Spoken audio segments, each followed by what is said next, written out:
Hi, my name's Jason, and I used to be just a good old average American kid living in upstate New York.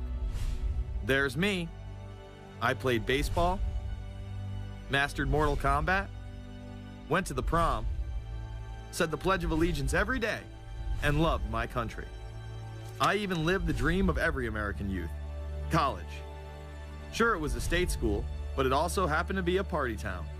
Great times all around, right? Well, sort of. I still had to work hard as a pizza guy to make it. And of course, there was school. I had to figure out the computer graphics programs I was working with, as well as attend classes I didn't care about. I certainly didn't know much about geopolitics. Then 9/11 happened and everything changed.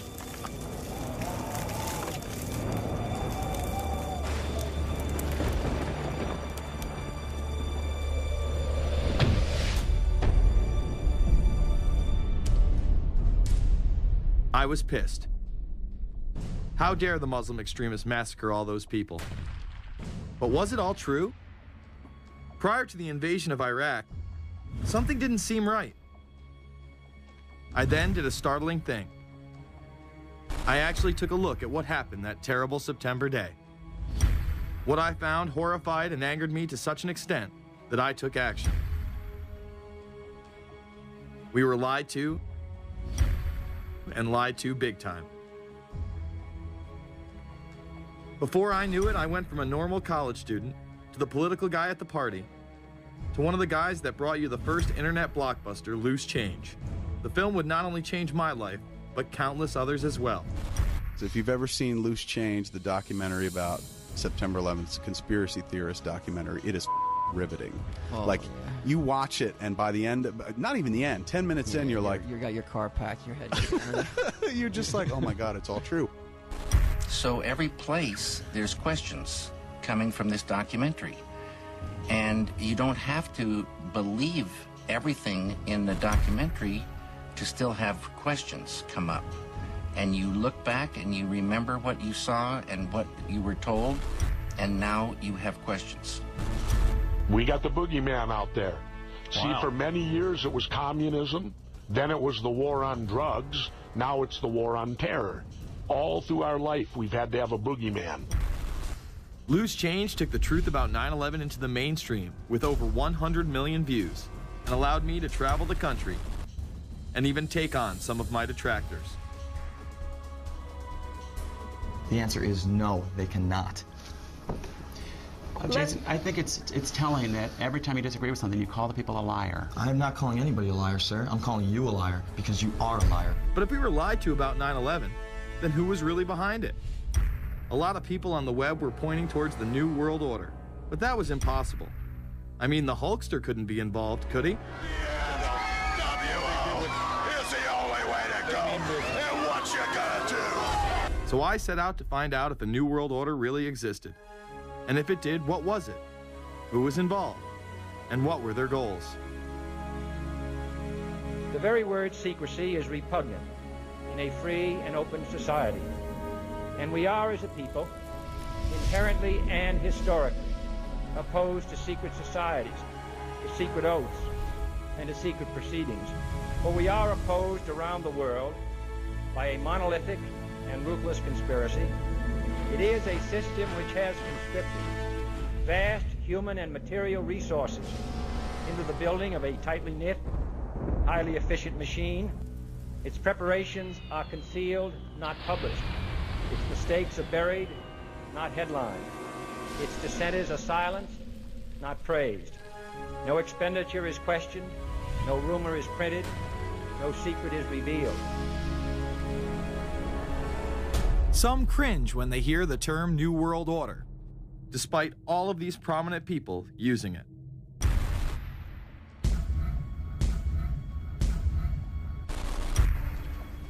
The world that maybe some people dreamt of at that conference back in Bournemouth, when it looked as if maybe history would end, that liberal democracy would triumph, that free market economics would slowly progress, and we'd have a new world order.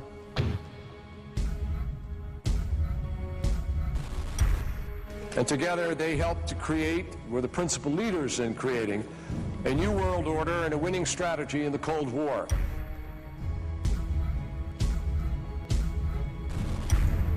We are part of a new world order.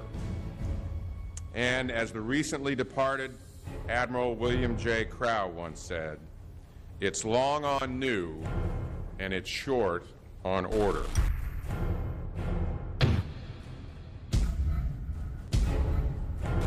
Walter Isaacson wrote a wonderful book about some of the wise men who helped shape the New World Order following the Second World War.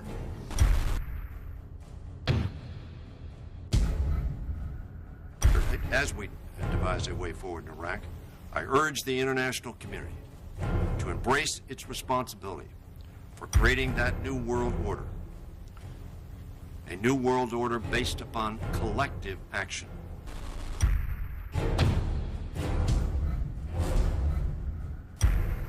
The transatlantic partnership was never just the foundation of our security. It was the foundation of our way of life. It was forged an experience of the most bitter and anguished kind. Out of it came a new Europe, a new world order, a new consensus as to how life should and could be lived.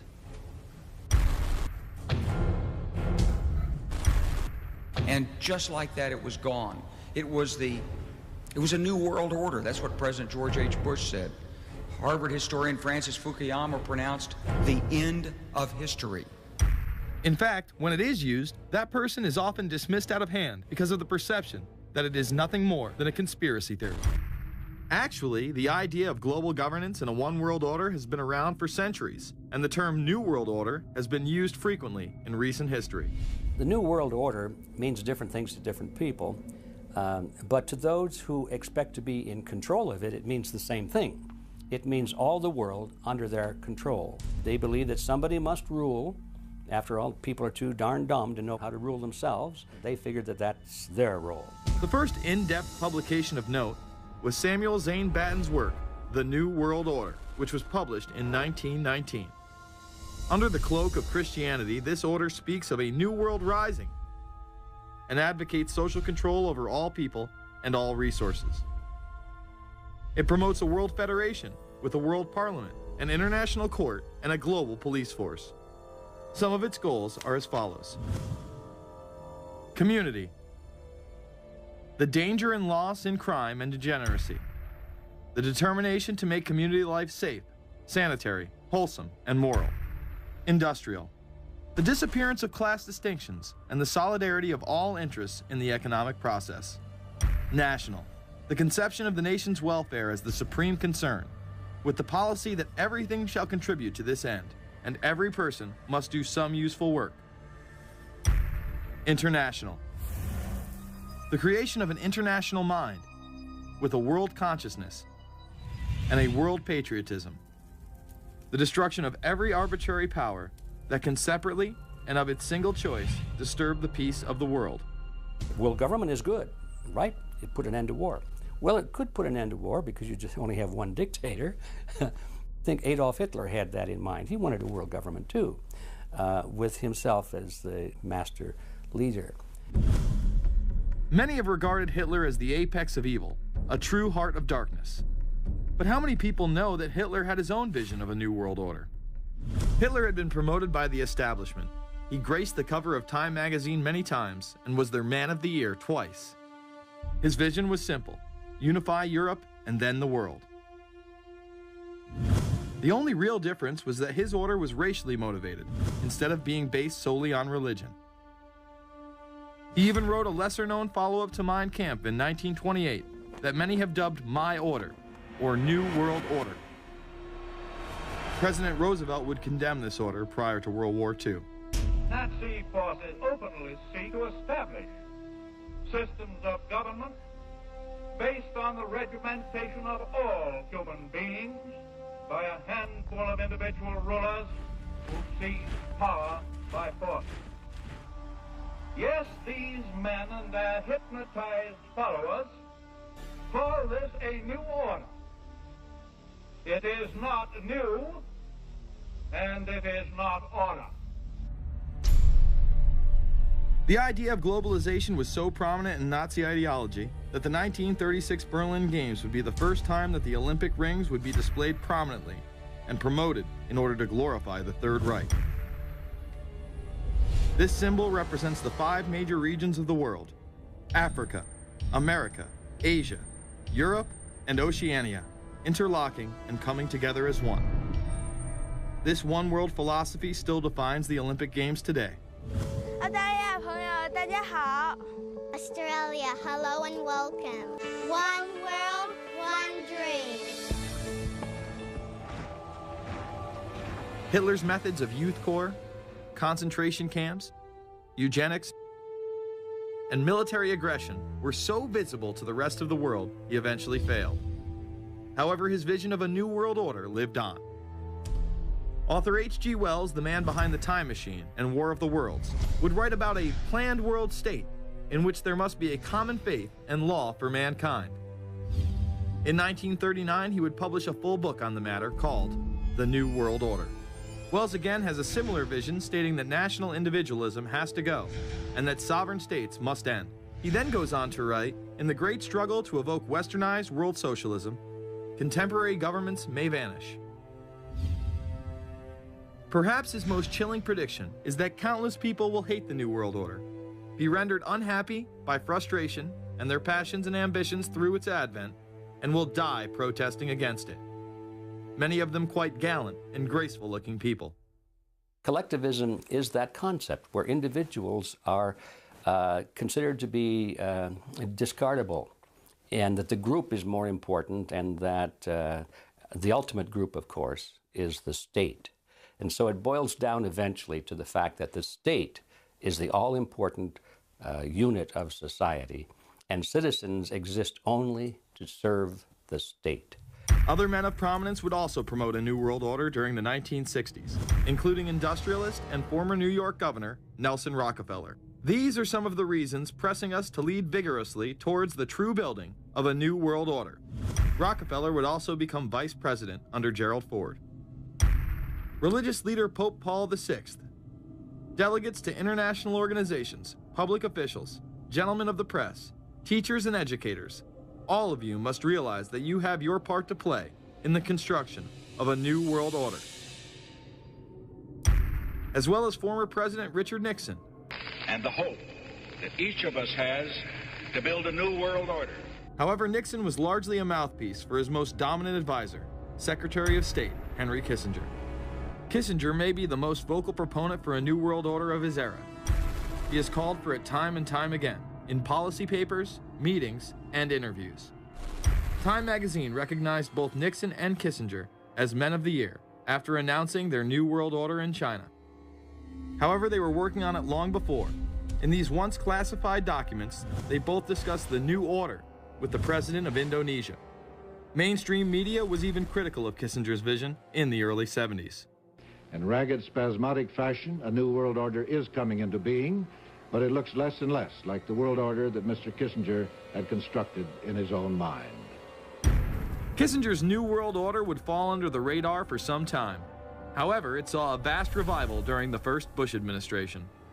Here is Brent Scowcroft, former vice chairman of Kissinger Associates and former national security advisor under both Ford and Bush Sr., as he discusses the New World Order. Looking at the subtitle this morning, Are We Ready for the New World Order, gives me something of the shudders. That phrase, New World Order, I'm afraid I'm partly responsible for resurrecting. To me, what that symbolized was perhaps a fundamental change in the character of our response to national security issues. Here, Charlie Rose asked Scowcroft, Kissinger, and former national security advisor Zbigniew Brzezinski if we are living in a new world order. Where are we as we think about this time in American foreign policy? Are we at a special moment which is being redefined? Or are we creating a new world order? We're at a moment when the international system is in a period of change like we haven't seen for several hundred years. In some parts of the world, the nation state on which the existing international system was based is either giving up its traditional aspects, like in Europe, or as in the Middle East. George H.W. Bush would campaign for a new world order like no other president before him. He would openly discuss it during his State of the Union address. What is at stake is more than one small country. It is a big idea, a new world order, where diverse nations are drawn together in common cause to achieve the universal aspirations of mankind. Again, a unified Europe was a major goal in creating this order. With few exceptions, the world now stands as one. A year and a half ago, in Germany, I said that our goal was a Europe whole and free. Tonight, Germany is united. Europe has become whole and free. The world can therefore seize this opportunity to fulfill the long-held promise of a new world order. We can find meaning and reward by serving some higher purpose than ourselves. A shining purpose, the illumination of 1,000 points of light. Bush Sr. and his administration would tour and promote this agenda across the board at any given opportunity. The President has spoken often of a new world order. And we have an unprecedented opportunity to build a new era of peace and prosperity here and abroad, to build a new world order. It's my understanding, I think, that the President, and I don't know the context of how it came up in his speech last night in New York, said that China must be a part of the new world order. Guess I would like to ask you how you envision China fitting into the new world order. It is a country that we are going to have relationships with by virtue of its geopolitical importance. American officials say breaking down regional and national barriers to the flow of goods and services would represent a spectacular benefit to economies around the world. We are building a new world order. Bush would actually make a commencement address at Maxwell Air Force Base declaring the birth of this order. And that's why I wanted to speak to you today about the new world taking shape around us, about the prospects for a new world order now within our reach.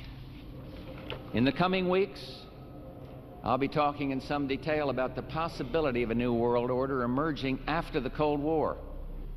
But today, I want to discuss another aspect of that order. You see, as the Cold War drew to an end, we saw the possibilities of a new order in which nations work together.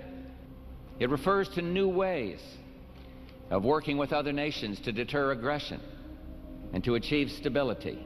As old threats recede, new threats emerge. The quest for the new world order is in part a challenge to keep the dangers of disorder at bay. We must build on the successes of Desert Storm to give new shape and momentum to this new world order. Only when this transformation is complete will we be able to take full measure of the opportunities presented by this new and evolving world order. The new world order really is a tool for addressing a new world of possibilities. This order gains its mission and shape not just from shared interests, but from shared ideals. After the Gulf War had ended, Bush was so obsessed with the idea of a new world order that he had a series of Glocks imprinted with the term that he would give to members of his administration, including Colin Powell, Brent Scowcroft, Dick Cheney, and General Norman Schwarzkopf. Cheney would even approve policy papers regarding the new world order. Defense Secretary Dick Cheney has approved a revised draft of a policy document on the new world order. The Pentagon is backing off a controversial earlier draft and has abandoned a one superpower strategy. The final document puts more emphasis on international alliances and organizations. This would become an unprecedented time period for people all over the globe to discuss at length what the new world order meant to them. People within the media.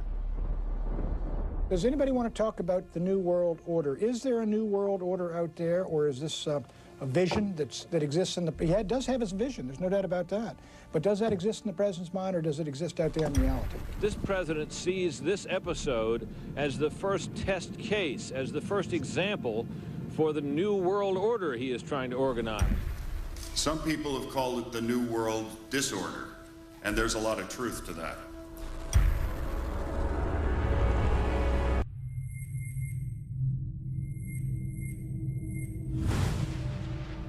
University and institutional chairs. I mean, we're talking a New World Order at Georgetown.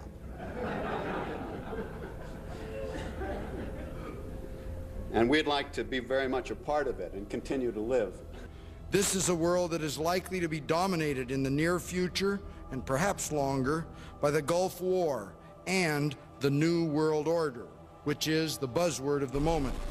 So the secret of a New World Order, and at this point it's just a slogan, but it does have some historical background in terms that orders have succeeded each other over time.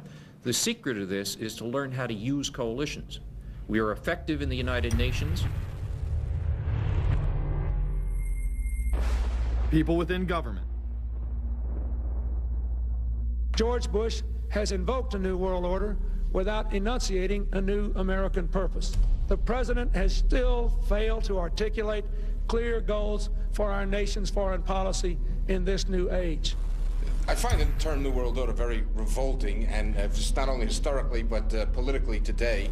I think Harding is absolutely right, and the actions of the administration just after enunciation of the New World Order put the lie to the fact there is any real substance behind what they say as New World Order. The first act of the New World Order was A, to make war, and then B, was to sell arms all over again. Is there a New World Order? We know certainly that George Bush has copyrighted the term at this point. In the aftermath of this war, though, is it an empty vessel into which something will be poured? Is it the appropriate term to use? Is it going to be a New World Order, or will disorder be just as significant in this process as we look ahead? Let's start with Madeline. I think that we have, in fact, kind of had this term thrown at us, and many of us have not liked it, partially because of the previous historical connotation, and partially because I think it doesn't really deal with the way the world ought to be or is at the moment. But we are far from seeing a world order, and I'm not sure that it is in best U.S. interest to have a new world order in which we are the policeman. While many began to become critical of this order, the term began to evaporate into the background.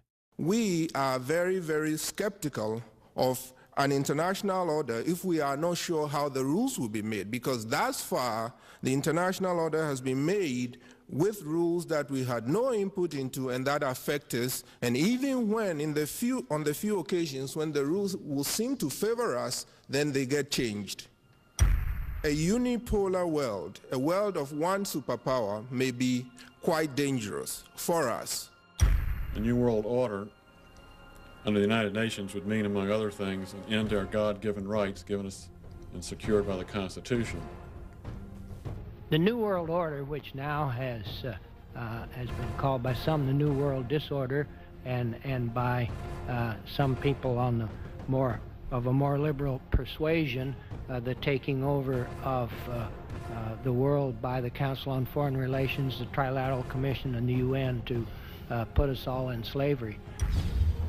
But what are these organizations? Who founded them? And what are the stated goals of each? Before we begin with the Council on Foreign Relations, let's delve further into history to understand roundtable groups and their origins. Its roots go way, way back in history, and they go back to the formation of a secret society, a secret organization that was created by Cecil Rhodes, a very powerful and very wealthy individual. And people have heard about him in history, and they know about the Rhodes Scholarship, and they think, well, isn't that nice?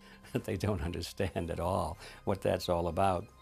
Cecil Rhodes, when he died, left his great fortune not to his family, not to his heirs, but for the creation of a secret society. And we know about this because there were some people very intimately involved with this organization who wrote about it. One of the best authors on this topic is Professor Carroll Quigley. He wrote several books, and Tragedy and Hope is the best known of his. He described in detail the secret organization created by Cecil Rhodes, and he explains in these books he knows about them because he was invited by the organization into its inner circle. He was never a member of it, but he was invited in as their historian, and he was allowed to see their secret records and papers and study them for several years. And he knew all the important players, and he understood what it was about, and so he wrote these books. It's an amazing thing because he laid out in great detail what the purpose of the organization was and how they were the major players in all of the big international events since and including World War I. The bottom line is that you take the roots of that organization and you find out that they created in all of the British dependencies what they call roundtable groups. And then around those little roundtable groups, they created front groups.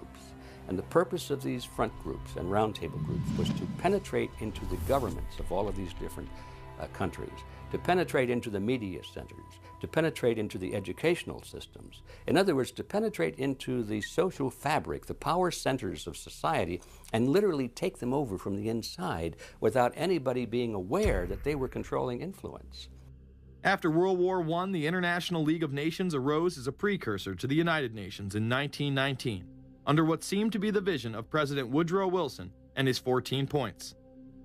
The League of Nations was the first attempt at the New World Order, the first attempt at a global government based on the model of collectivism.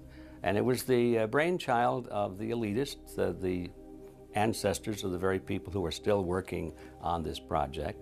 They're collectivists, they're very wealthy people. They're the ones in this country who dominated the powerful tax-exempt foundations, like the Carnegie Endowment Fund for International Peace, the Rockefeller Funds, the Ford Foundation, and groups like that. These people were on record, even way back then, that they had to have a new world government, and they dreamed of that being embodied in the League of Nations. And they were solidly behind it.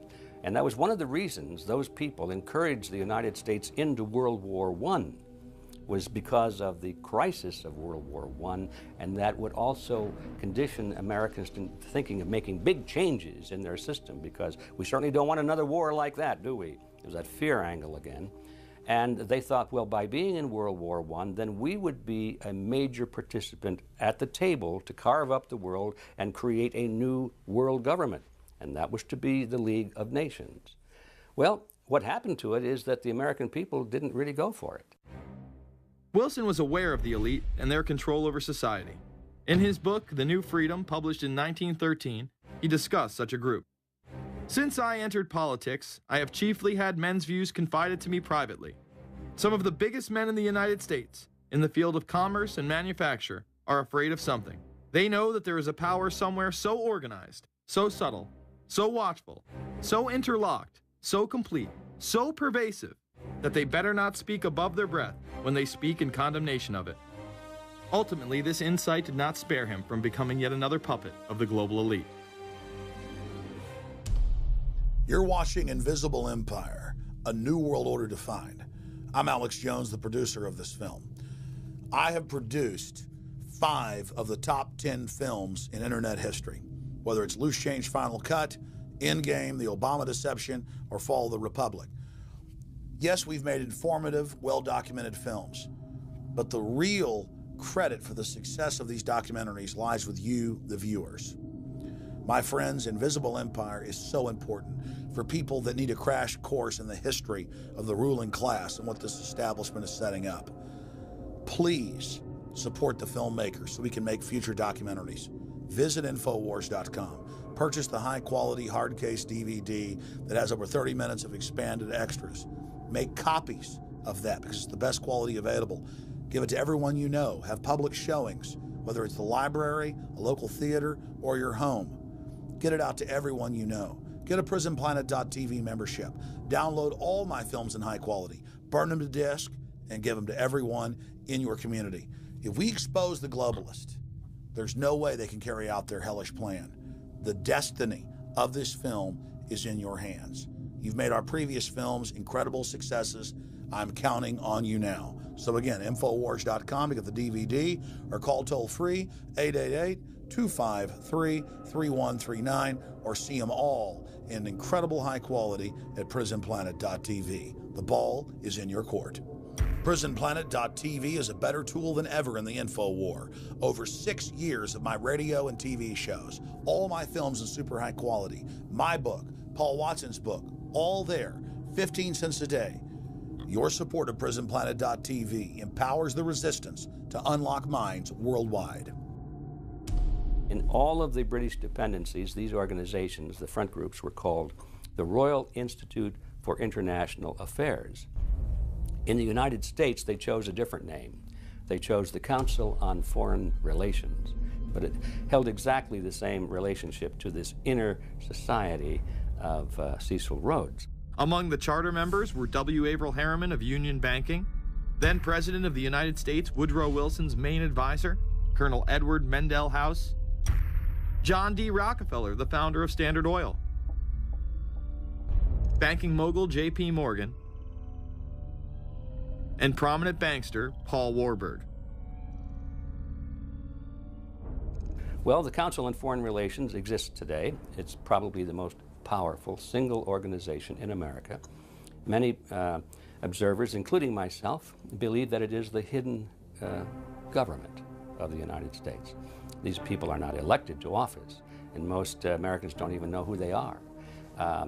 But they are holding all of the important positions in society. There are only about 4,000 of them in the United States, but I don't care what organization you want to look at, whether it's government, or whether it's the universities, or the large media centers, or whatever it is. You look at the people at the tops of those organizations, the owners, the managers, the CEOs, the board of directors, and I'm going to say probably 80 to 90% of the great power centers of America are dominated by just those 4,000 people who are members of the Council on Foreign Relations. Throughout its history, it would contain extremely influential and powerful individuals in finance, business, media, and politics. Former presidents of the United States include Richard Nixon, Gerald Ford, Jimmy Carter, and William Jefferson Clinton. Currently, Barack Obama claims not to be a member, but has spoken in front of the Council and has had his writings published in the Council's magazine, Foreign Affairs. It's been reported that you and your wife are in the globalist CFR, which is a Council on Foreign Relations. I'd like to know if that is true. Well, first of all, I'm not the Council on Foreign Relations. I don't know if I'm a official member. I've spoken there before. It basically is just a forum where a bunch of people talk about foreign policy, and so there's nothing. There's no official membership. I don't have a card or, you know, a special handshake or anything like that. Now, why is that important? It's important because the avowed purpose of the Council on Foreign Relations is to create a new world order, a global government based on the model of collectivism. And that includes the elimination of the United States as a sovereign nation. That's why it's important. The people running this country are determined to destroy it. The Council was heavily criticized during the 1980s for being an organization hell-bent on destroying national sovereignty in favor of a world government. So many of its members hid their association with the organization. Dick Cheney had this to say in response to a question by David Rockefeller, who became the CFR's youngest director in 1949 and was chairman of the board from 1970 to 1985. He remains an honorary chairman to this day. It's good to be back at the Council on Foreign Relations. As Pete mentioned, I've been a member for a long time and was actually a director for some period of time. I never mentioned that when I was campaigning for re-election back home in Wyoming. Now, you are the president of the Council on Foreign Relations, all right? Yes, sir. You guys toy with countries of the world like toys, don't you? You're like the Illuminati, you're the Masons, you control everything, don't you? That's the rap on you guys. What's so interesting now, though, is who's on the chessboard. It's the toys, if you will, are a lot more than states.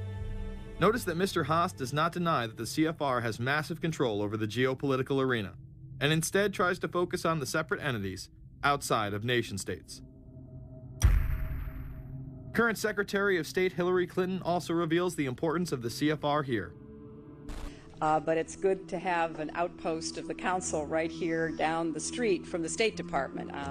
We get a lot of advice from the council, so this will mean I won't have as far to go to be told what we should be doing and how we should think about the future.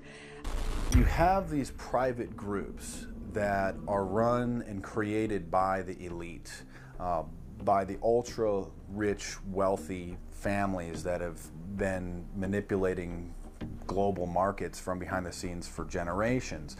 They create these private groups that then feed information to the government, to senators, to congressmen, their recommendations, their policy papers, what they think should happen. And it's fascinating because if you actually read what it is that they're doing, the recommendations that they make, they're very able to get them put in place. Discussions that are going on in these private groups are really talks that should be going on in Senate committees and in the halls of Congress, but they're happening with these ultra-elite groups that are then pushing their propaganda into the political mainstream, and then it's becoming enacted, it's becoming put into law. Still not convinced the CFR is promoting a new world order? Listen to what Leslie Gelb had to say upon leaving the New York Times to chair the organization as its president in 1993. I loved it. Doing a column is a great job. I'm going to an equally great but different job, and in a way a job that caps everything I've been doing in my life, in government and academia and in journalism. I think that's what the Council on Foreign Relations will allow me to do. Well, you know, for example, you had me and 3 or 4 other folks on this show a few months ago to talk about the New World Order, right? Exactly. Right? Bob I talk Hormats about and it, you, exactly. right. I talk about it all the time. New World Order wants a global system where one small central authority of individuals can then dictate a policy that's going to be distributed down to the rest of the world, everywhere, in the smallest little town in the middle of nowhere in some remote country. I now think it's safe to say that the Council is extremely influential on the world stage and openly promote global governance. The Council and the globalists were able to take this agenda to the next level following World War II. The United Nations was born out of the ashes of this conflict. Unlike the League of Nations, the United States not only joined this organization, they championed it. First book I wrote was The Fearful Master, a second look at the United Nations. It was written at a time when it was not popular to be critical of the UN. I mean, the United Nations was viewed by almost everybody as our last best hope for peace. It was a means, we were told, to bring humanity together and put an end to war and live in peace and harmony and promote trade and all of these good things. I wish it were any of those things, but it's not. The original charter for the United Nations was drafted in San Francisco in 1945, and the United States became a permanent member of the Security Council, along with France, the United Kingdom, the Soviet Union, and the Republic of China. The process by which other nations' belief systems could be used to erode and eviscerate our Constitution and Bill of Rights had taken a giant leap forward. The United Nations is one of the most well-known sort of globalization attempts. Its primary goal is to streamline all the governments of the world, to create a global council and to unify all the rules and all the regulations for the world. So it's essentially the precursor and an engine of this new world order. The United Nations is made up of all of the countries of the world, most of which are dictatorships of one kind or another. And you don't take a bunch of dictatorships and put them into a bag and shake it up and come out with a freedom-loving governmental unit. You come out with a global dictatorship. This was the public face of global governance. However, many other organizations have been birthed since. Even more fourth suspect is a private group called the Trilateral Commission. David Rockefeller and Henry Kissinger are among its some 300 influential members. The Trilateral Commission, rich and powerful business and political leaders from Japan, Europe, and North America. The New York-based policy group was formed in 1973 by Chase Manhattan Bank Chairman David Rockefeller. In addition to Rockefeller, there are many other noted American members. Among them, economist Alan Greenspan, former Defense Secretary Harold Brown. George Bush was once a member, but resigned last year before his unsuccessful presidential campaign. Back then, it wasn't politically wise to be aligned with what his party's right wing considered a shadow world government. The United Nations would take over America. The Trilateral Commission would control the world. Just look at its membership, they say. Current and former members include Presidents Clinton, Bush, and Carter. Names like Brzezinski, Christopher, Kissinger, and Schultz. And top executives of ITT, Xerox, Exxon, and Nations Bank. Although this group with only 300 members seems to be at the apex of the power structure, there is yet another group formed in 1954 that is even smaller in number and has a greater influence on world events. Meet the Bilderberg Group. This elite group meet annually around the globe. There is a core group of members who have attended every year for decades, such as David Rockefeller, Henry Kissinger, and Queen Beatrix of the Netherlands. These members invite others who are politically and socially relevant at the time. Each year, around 140 people are in attendance. Real quick, I asked you this question. In 2004, you attended a meeting in Italy called the Bilderberg Group. I just want to know what you were doing out there, what that was all about.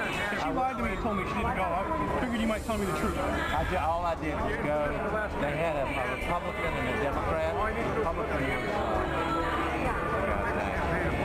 I gave like a 20-minute talk on the presidential election. And did it have anything to do with being John Kerry's running mate? Did you talk about that at all? No, because I wasn't his running mate. Okay. I happened to be in Europe then on my way to Russia. I was invited to go to Bilderberg by Vernon Jordan, a friend of mine and a genuine hero of the civil rights movement. And to the best of my knowledge, NAFTA was not discussed by anybody in my presence. Documents released by the group in 2001 reveal that in September of 1955, the group met in Germany and covertly outlined the idea of a European Union. Section E, European Unity, discusses the general support for European integration and unification, and the idea to unify Germany once again with the rest of Europe under a common marketplace. Belgian Viscount and current Bilderberg chairman Etienne Davignon told the EU Observer in 2009 that the next Bilderberg meeting could improve understanding on future action in the same way it helped create the euro in the 1990s. This illustrates the patience, vision, and reach of this organization. It was able to promote and establish both a European Union and a European currency over the course of just under 40 years, incrementally. One of the things that the elitists discussed back at the turn of the century when they were talking about how do you convert the United States into a collectivist system was the fact that you can't do it quickly. You have to let people get used to it incrementally, because any major change would be rejected. The 1957 Conference of Rome, where the Common Market Treaty, providing for free trade in all products, was at last signed. 6 nations, France, Germany, Italy, Belgium, Holland, and Luxembourg, agreed to remove all mutual barriers to trade within 12 to 15 years, the embryo of a political union which they proclaimed to be their ultimate objective.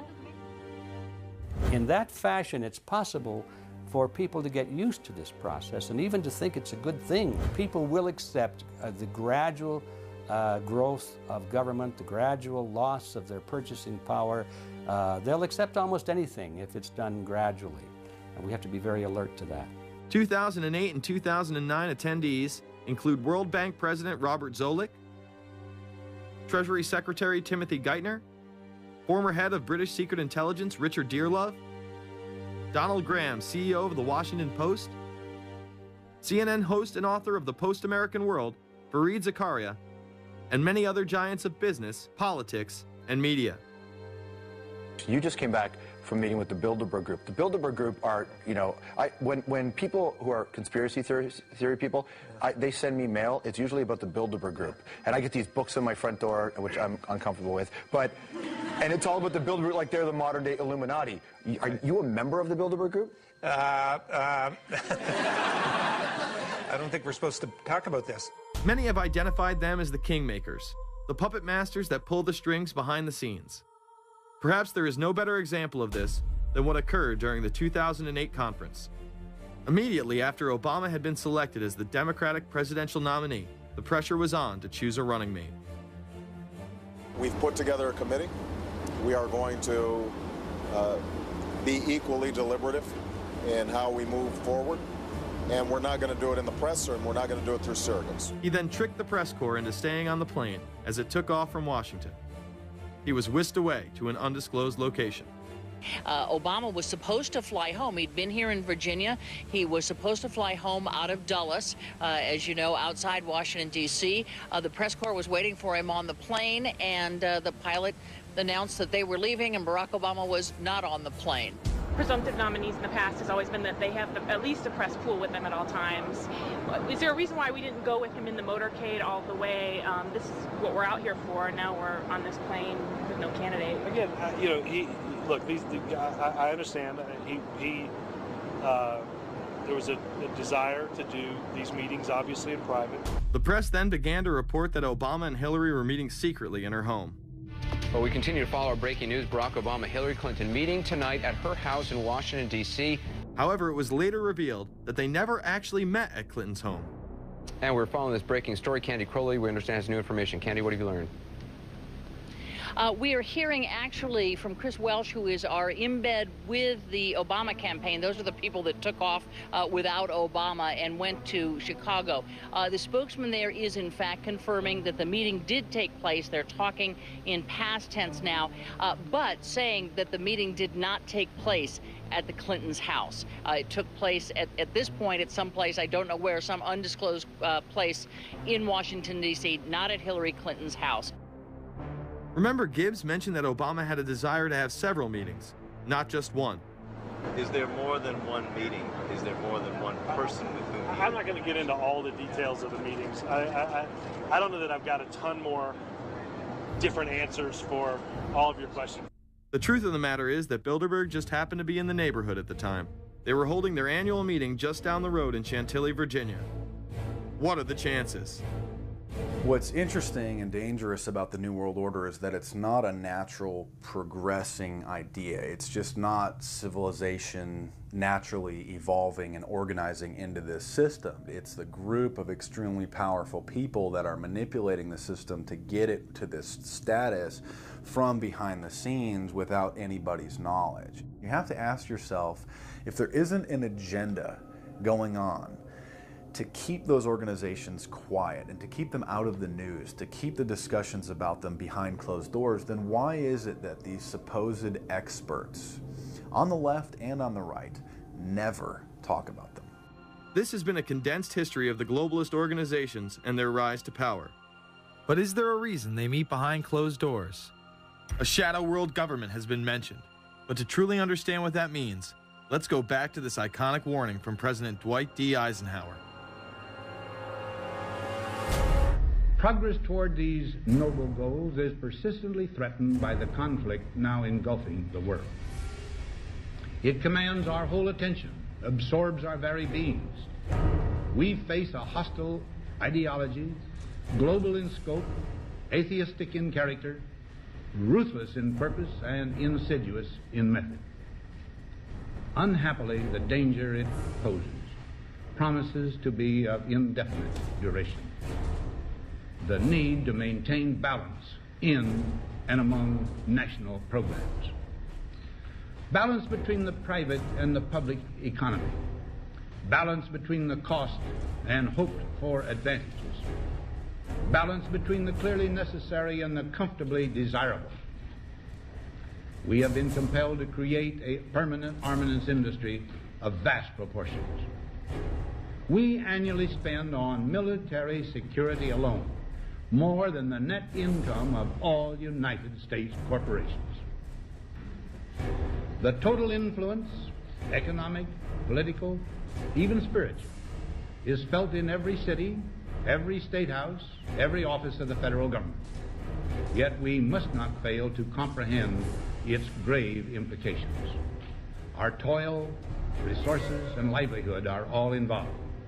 So is the very structure of our society.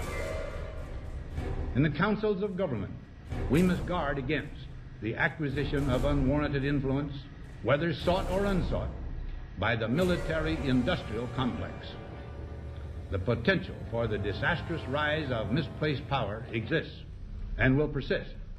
America went into a major mobilization, revived its defense industries, and we saw the civilian economy of America more and more skewed through the 50s. Already in Eisenhower's time, he could see it coming, that you were getting a larger and larger defense military component of the economy, which, unlike the rest of the economy, was very, very centrally organized about lobbying for more and more new weapons. It was the political skills of this military-industrial complex, which I think Eisenhower was really warning us about, and rightly. There is a military-industrial complex.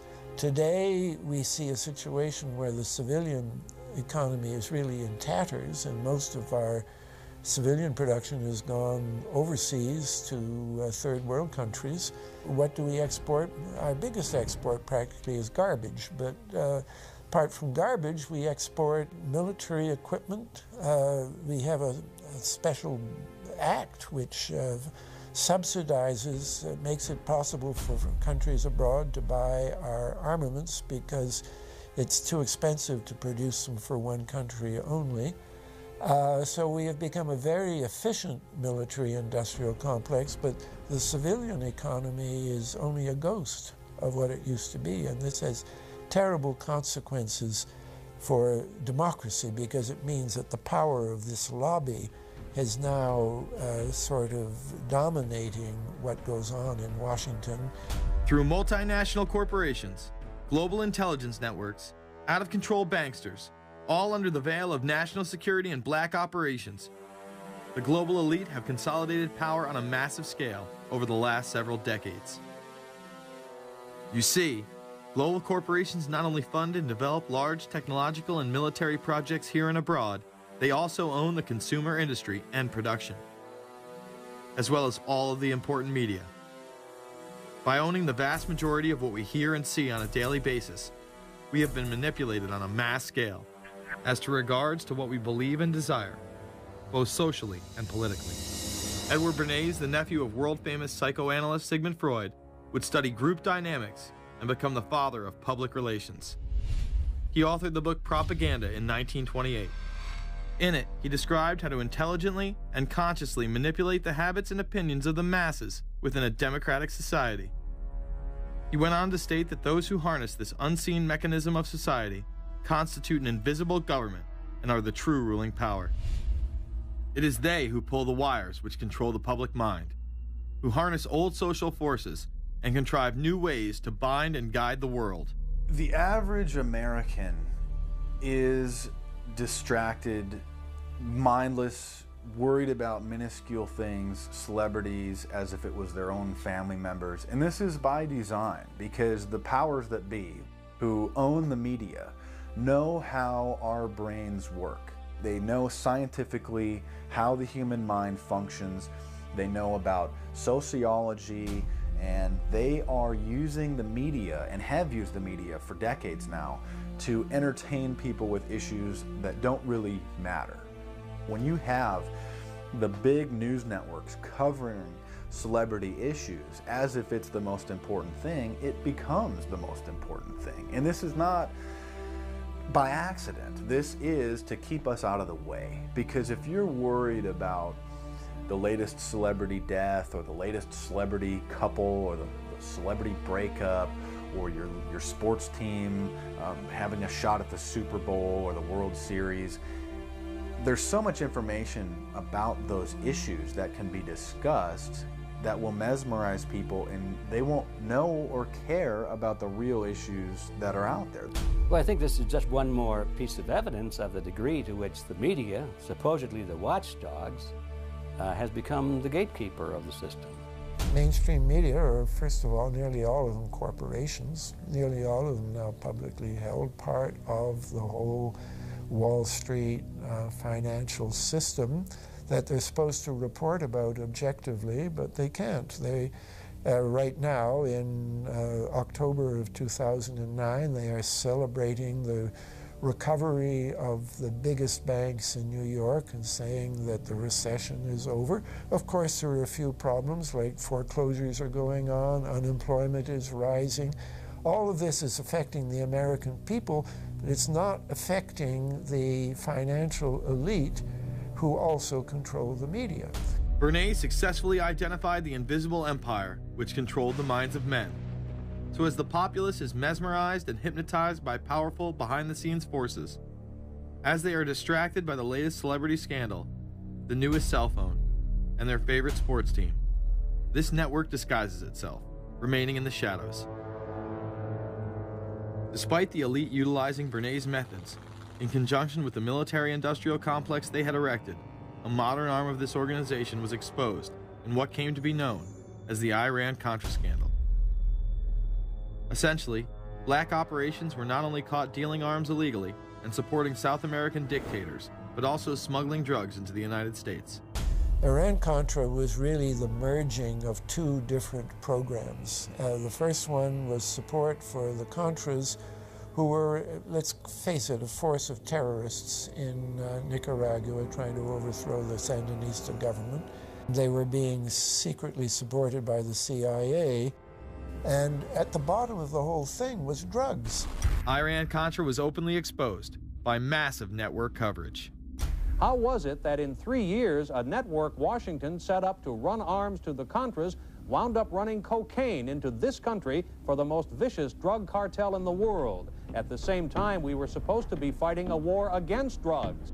But by the same token, I also smuggled my share of weapons in exchange for those illegal substances, with the full knowledge and assistance of both the DEA and CIA.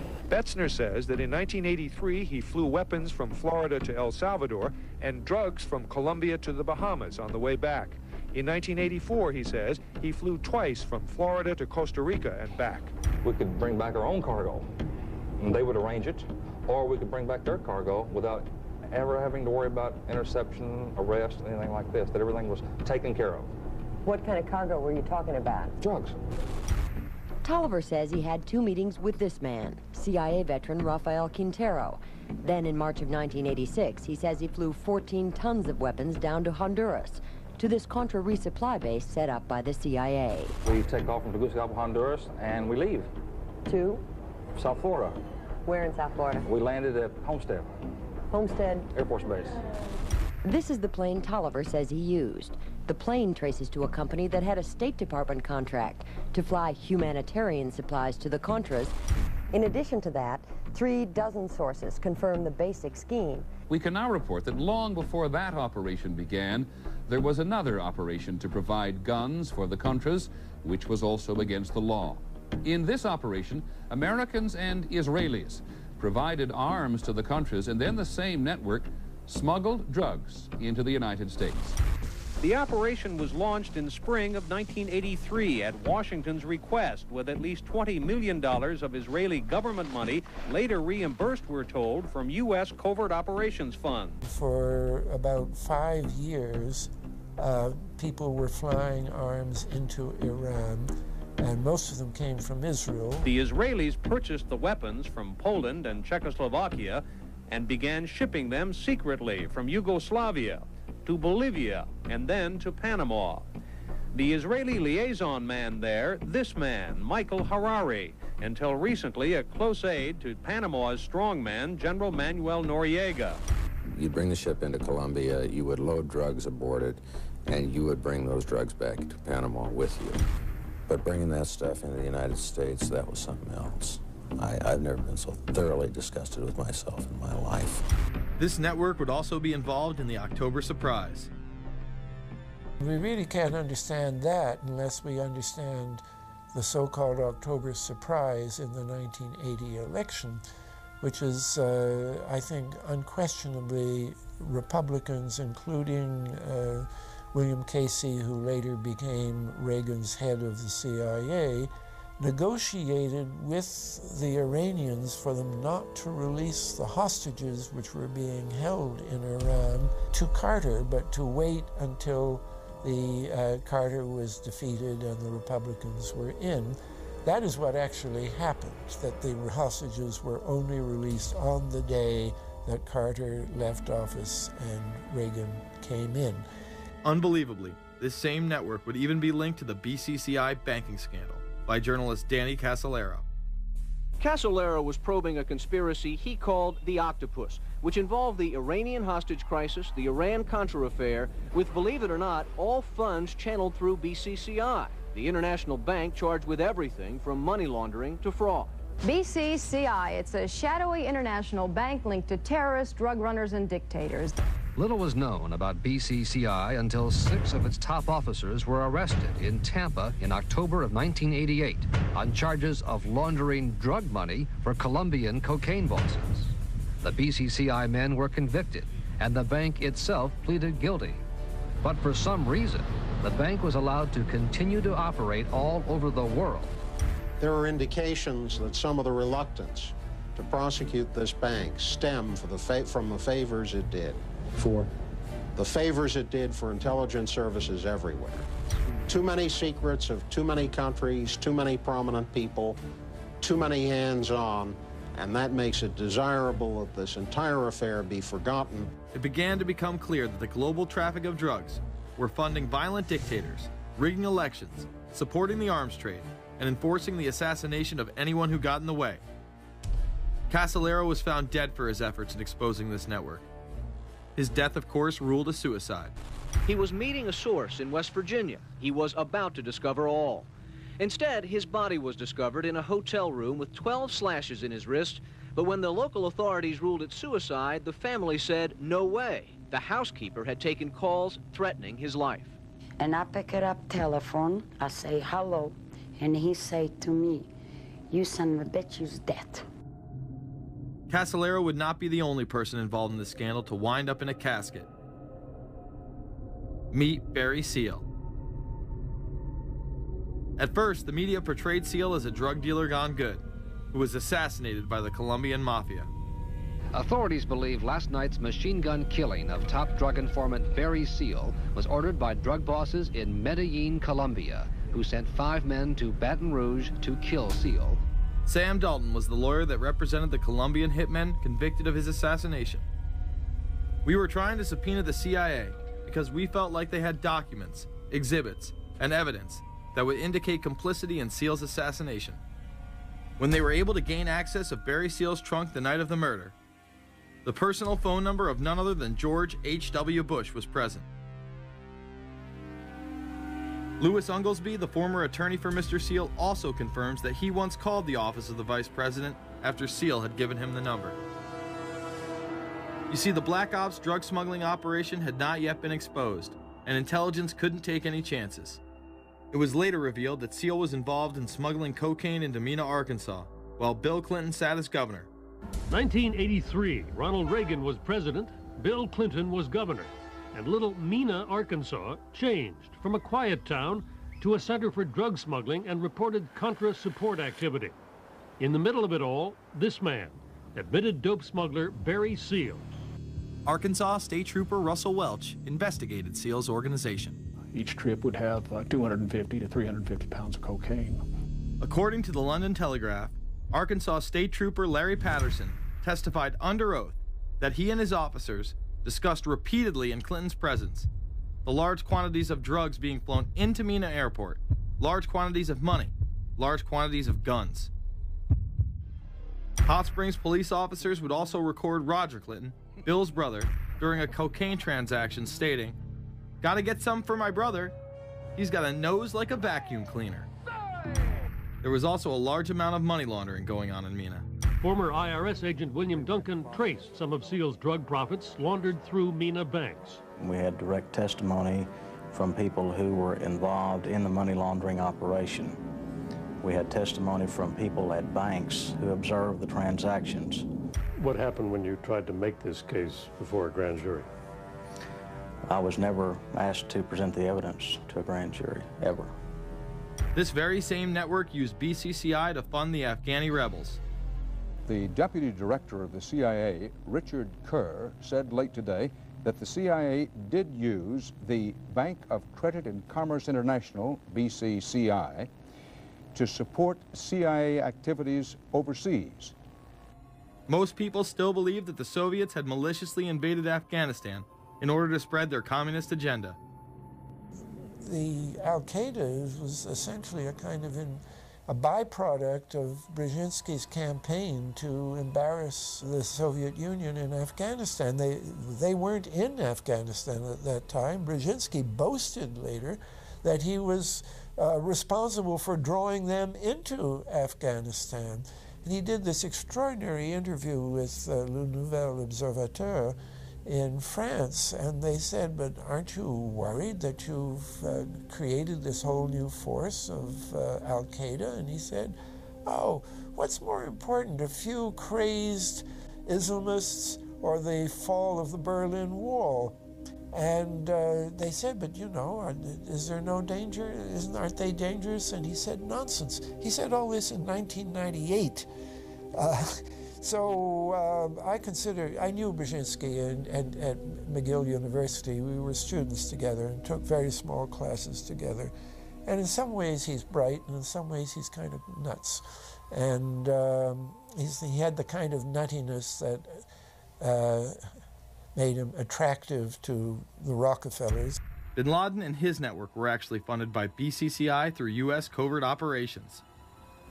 Well, the reason I bring it up, if you've ever heard any of our call-in shows, you know that we have people that think about the conspiracy theories of people like you.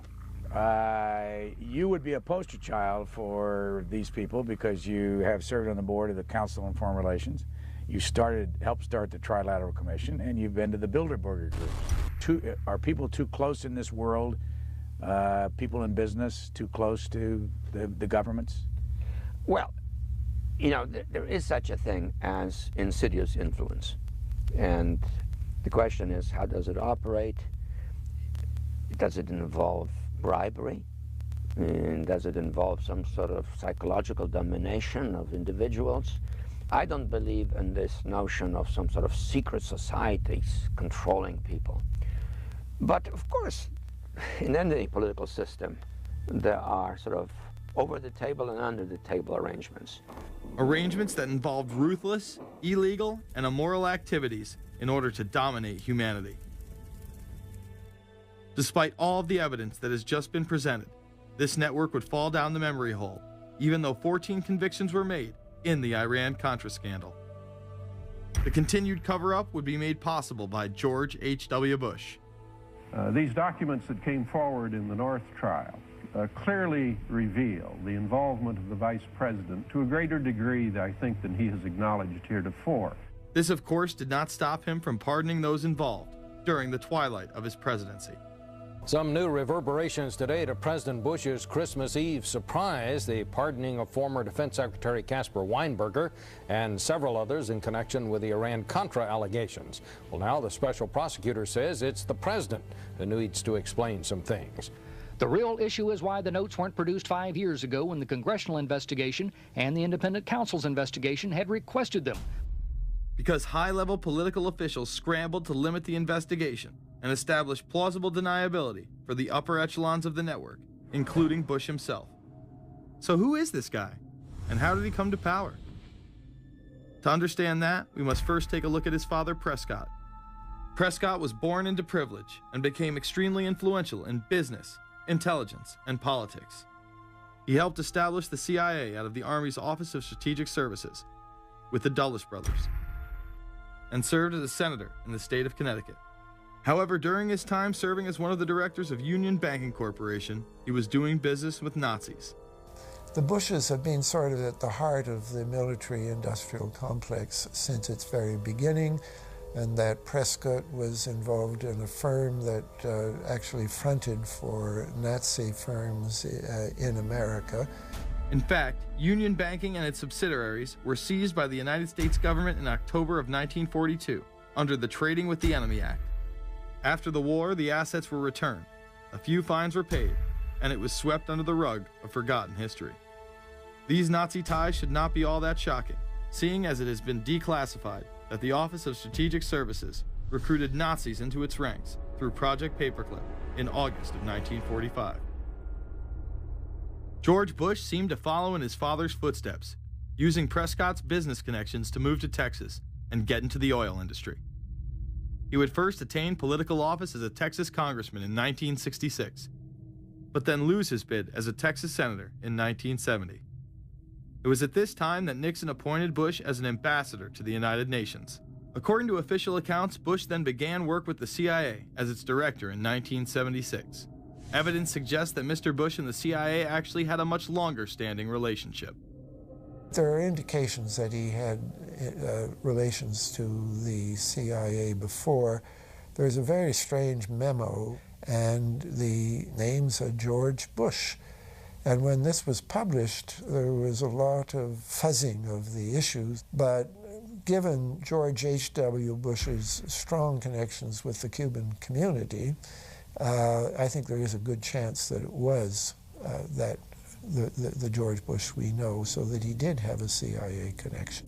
Bush left the CIA just under a year after his appointment. He is credited with restoring the agency's morale, as its image was being shattered by the Church Committee's revelations of the CIA's unauthorized activities involving assassinations and corruption. In reality, Bush was responsible for denying the Church Committee many of the documents it requested and making it impossible for them to do a thorough investigation. After his time as CIA director, he devoted himself to becoming the next president of the United States. Many people within his own party did not like his globalist ties. Along the campaign trail, Bush continually had to explain his association with the group. You know J.R. Ewing in the show Dallas? J.R. is a member of the Trilateral Commission, I think. It's got to be because it's so bad. Let me tell you something. I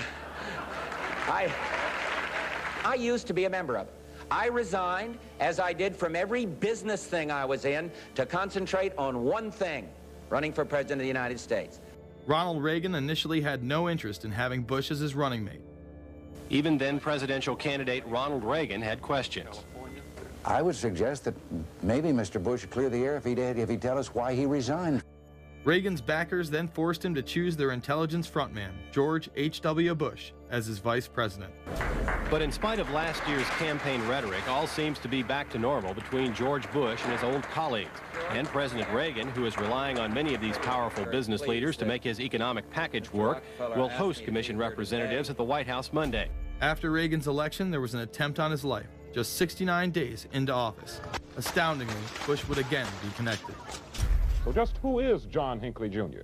When he left this neighborhood 8 years ago, he was, by all accounts, well-liked and seemingly normal. This donut shop near the motel was visited by Hinckley, who reportedly waited for a phone call here each day, even though he had a phone in his motel room. The nature of the calls is not known. A touch of irony. The young man walking with the elder Hinckley is 30-year-old Scott Hinckley, John Jr.'s brother. He and Vice President Bush's son, Neil, are friends. They had planned to have dinner together in Denver tonight. The plans have been canceled. We were told Hinckley was a madman acting alone. If that was the case, why was he making phone calls from a payphone down the road instead of his hotel room? Why was the would-be assassin's brother a family friend of the man who stood to gain the presidency? While Reagan led the nation in the public eye, Bush exploited his power through the largely unknown Continuity of Government Directive. In the United States federal government, there is a super-secret agency which controls this shadow government. The National Program Office allowed Bush and his network to attain executive emergency powers. Ronald Reagan authorized the National Program Office when he signed a top-secret directive in 1982. Oliver North was one of the key officers responsible for the program's startup. Under the NPO's direction, 4 agencies were charged with execution of the Doomsday Plan: the CIA, the Departments of State and Defense, and the Federal Emergency Management Agency. An effort was being made to consolidate continuity of government programs across several major departments of the government under one office. After 8 years of secret wars, covertly sponsored revolution and assassination had advanced globalist interests and allowed Bush to achieve his lifelong dream by becoming the 43rd president of the United States. The fall of the Soviet Union left the United States as the sole superpower in the world. The Wolfowitz Doctrine stated, "We must maintain the mechanism for deterring potential competitors from even aspiring to a larger regional or global role." The New World Order was on display with the first Gulf War and the creation of a European Union. After losing to his crony Bill Clinton, he faded into the background as the agenda for a New World Order marched forward. After 1989, President Bush said, and it's a phrase that I often use myself, that we needed a New World Order. We have just exposed many of the globalist operations, including drug dealing, funding terror, dealing arms, and taking over the United States government by stealth. Whenever these agendas were threatened, those who opposed them ended up dead.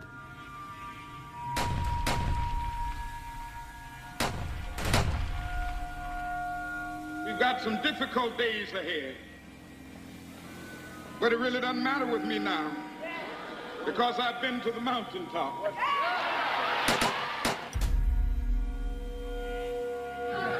My thanks to all of you, and now it's on to Chicago, and let's win there. Thank you very much. Gave a paper about all three of the big assassinations in the 60s, which was John F. Kennedy, Bobby Kennedy, and Martin Luther King. And there are certain common denominators. I call these events deep events. We've become accustomed to the idea that every now and then something is going to happen, and we just know from the beginning we're not going to get to the bottom of it. And the more they happen, the more reconciled we've become to this state of affairs. In 1978, the House Select Committee on Assassinations could not ignore there was a conspiracy in regards to the assassination of John F. Kennedy and Martin Luther King Jr. Good evening. A congressional committee has concluded that President John Kennedy and civil rights leader Martin Luther King Jr., both of them, were probably killed as the result of conspiracies. The House Assassinations Committee wound up its 2-year study by recommending that the Justice Department look into both cases. In the assassination of Dr. Martin Luther King, the committee concluded the likelihood of conspiracy. The committee's summary of findings says President Kennedy was probably assassinated as a result of a conspiracy, that its evidence establishes a high probability that 2 gunmen fired at the motorcade. The committee concluded that President Kennedy did not receive adequate Secret Service protection in Dallas, that the CIA was deficient in sharing information before and after, that the Justice Department and Warren Commission failed to pursue possible conspiracies and made their conclusions too definite. There seems to be no debate that the CIA and Secret Service were involved in the assassination, as you can clearly see 2 Secret Service agents being taken away from their positions at the back of Kennedy's vehicle just moments before the assassination. And no matter what you believe about Oswald, it has now been declassified that Oswald was trained by the CIA in 1957 under the cover of the Office of Naval Intelligence. These political assassinations continue to this day. The 11-person jury in the inquest must decide if these stills, never before seen of Diana in the Mercedes and then the crash, are the frantic moments after a tragic accident or the aftermath of a calculated murder. Mr. Al-Fayed? Mohammed Al-Fayed, Dodi's father, has long since made up his mind. I believe that my son and Princess Diana have been murdered by the royal family. He claims Diana was pregnant and about to announce her engagement to his son, an embarrassment so great, he says, that Prince Philip commissioned British Secret Service to kill the couple. Assassination is an option when the ruling class can identify an enemy who cannot be compromised. But how do they bend the population's will to do their bidding? Well, the false flag operation is one in which the attacker carries the flag of someone else. It's usually a military operation, and the purpose, of course, is to create the impression that the attacker is someone else. They want to create negative public opinion against the nation whose flag was being used. Or they may even not use a flag at all. This sort of thing is done all the time, and it's certainly not unique in history. I think we've been seeing a lot of it lately. Americans are easily motivated by false flag operations, and I think it's inevitable that we will see false flag operations in the near future. It is used in order to seize power at an accelerated pace. A very well-documented modern example of this is the Tonkin Gulf incident. There were two sets of Tonkin Gulf incidents. The first one on August 2nd were real but trivial. The second on August 4th, 2 days later, were the ones to which we actually sent planes off in retaliation and were, in theory, much bigger, a torpedo attack on a U.S. destroyer, but in fact it never happened. When McNamara visited Vietnam, he confirmed the Tonkin Gulf incident never occurred, and once again, we were lied into war. To this day, I don't know what happened on August 2nd and August 4th, 1964 in the Tonkin Gulf. The general provided the answer, saying his Navy attacked the Maddox on August 2nd. But on the 4th, nothing happened. There was absolutely nothing, he said. We know for a fact now that NSA and CIA both falsified their reports up to Johnson on that day to make it look as if there had been an attack. Upon the fall of communism, a new threat had to be established in order to maintain their military-industrial complex and keep the people in fear of invisible enemies. More modern examples of this have been used not only to start conflicts abroad, but to instill fear in large populations in order to demonize groups and further erode civil liberties. The majority of people still believe that Timothy McVeigh was a right-wing extremist who bombed the Oklahoma City building with a Ryder truck because he was upset with the government. People close to the event told a very different story. A local congressman believes that convicted bomber Timothy McVeigh and his accused co-conspirator Terry Nichols are not the only ones involved. The Oklahoma State Representative Charles Key produced a videotape featuring witnesses who claim to have seen Timothy McVeigh with another man the morning of the bombing. He was wearing a ball cap. Timothy McVeigh had his on backwards, which just like this. It was on his head. The other gentleman had his on like this. In fact, the FBI had actively pursued John Doe No. 2 in its initial investigation, then denied his existence altogether. There were also multiple reports that explosives were found inside the Murrah building. The Justice Department is reporting that a second explosive device has been found in the AP Murrah building in downtown Oklahoma City. Mike, you're still with us, aren't you? Yes, I am, and I might tell you in addition to that, in fact, what we were told at the scene a few minutes ago was that, in fact, 2 different explosive devices were found in addition to the one that went off. The second explosive was found and diffused. The third explosive that was found, and they are working on right now as we speak, I understand, both the second and third explosives, if you can imagine this, were larger than the first. Bomb squads were actually caught on video pulling into the building to retrieve these devices. They'll back that trailer down there, and the bomb squad folks will go in, and they will use that trailer. You see the bucket on the back there, sort of, this is how they would transport the explosive device away from this populated area to try to do something with it. I just took a look down the street at the Murrah building again. I see another bomb truck going, so apparently they're going to try to get out that third bomb that's been talked about. This was even confirmed by the governor at the time, Frank Keating. One device was deactivated. Apparently there's another device, and obviously whatever did the damage to the Murrah building was a tremendous, very sophisticated explosive device. Members of the ATF who would have normally been in the building were tipped off prior to the bombing. He saw what appeared to be a police bomb squad truck near the Murrah building 2 hours before the blast. It had a shield on the side of the door, and it said bomb disposal or bomb squad below it, and I really found that interesting. Another witness who spoke to ABC News on the condition of anonymity will tell the grand jury tomorrow he was told by an ATF official agents working in the building had been warned in advance not to come to work. He just came out and told me that the ATF wasn't in the building that day. They'd been tipped by their pagers not to come to work, which I was flabbergasted. McVeigh would even claim in a letter written to his sister, which was published by the New York Times, that he was actually recruited for black operations, which included smuggling drugs into the United States, as well as assassinations. One may brush this off as the ravings of a madman.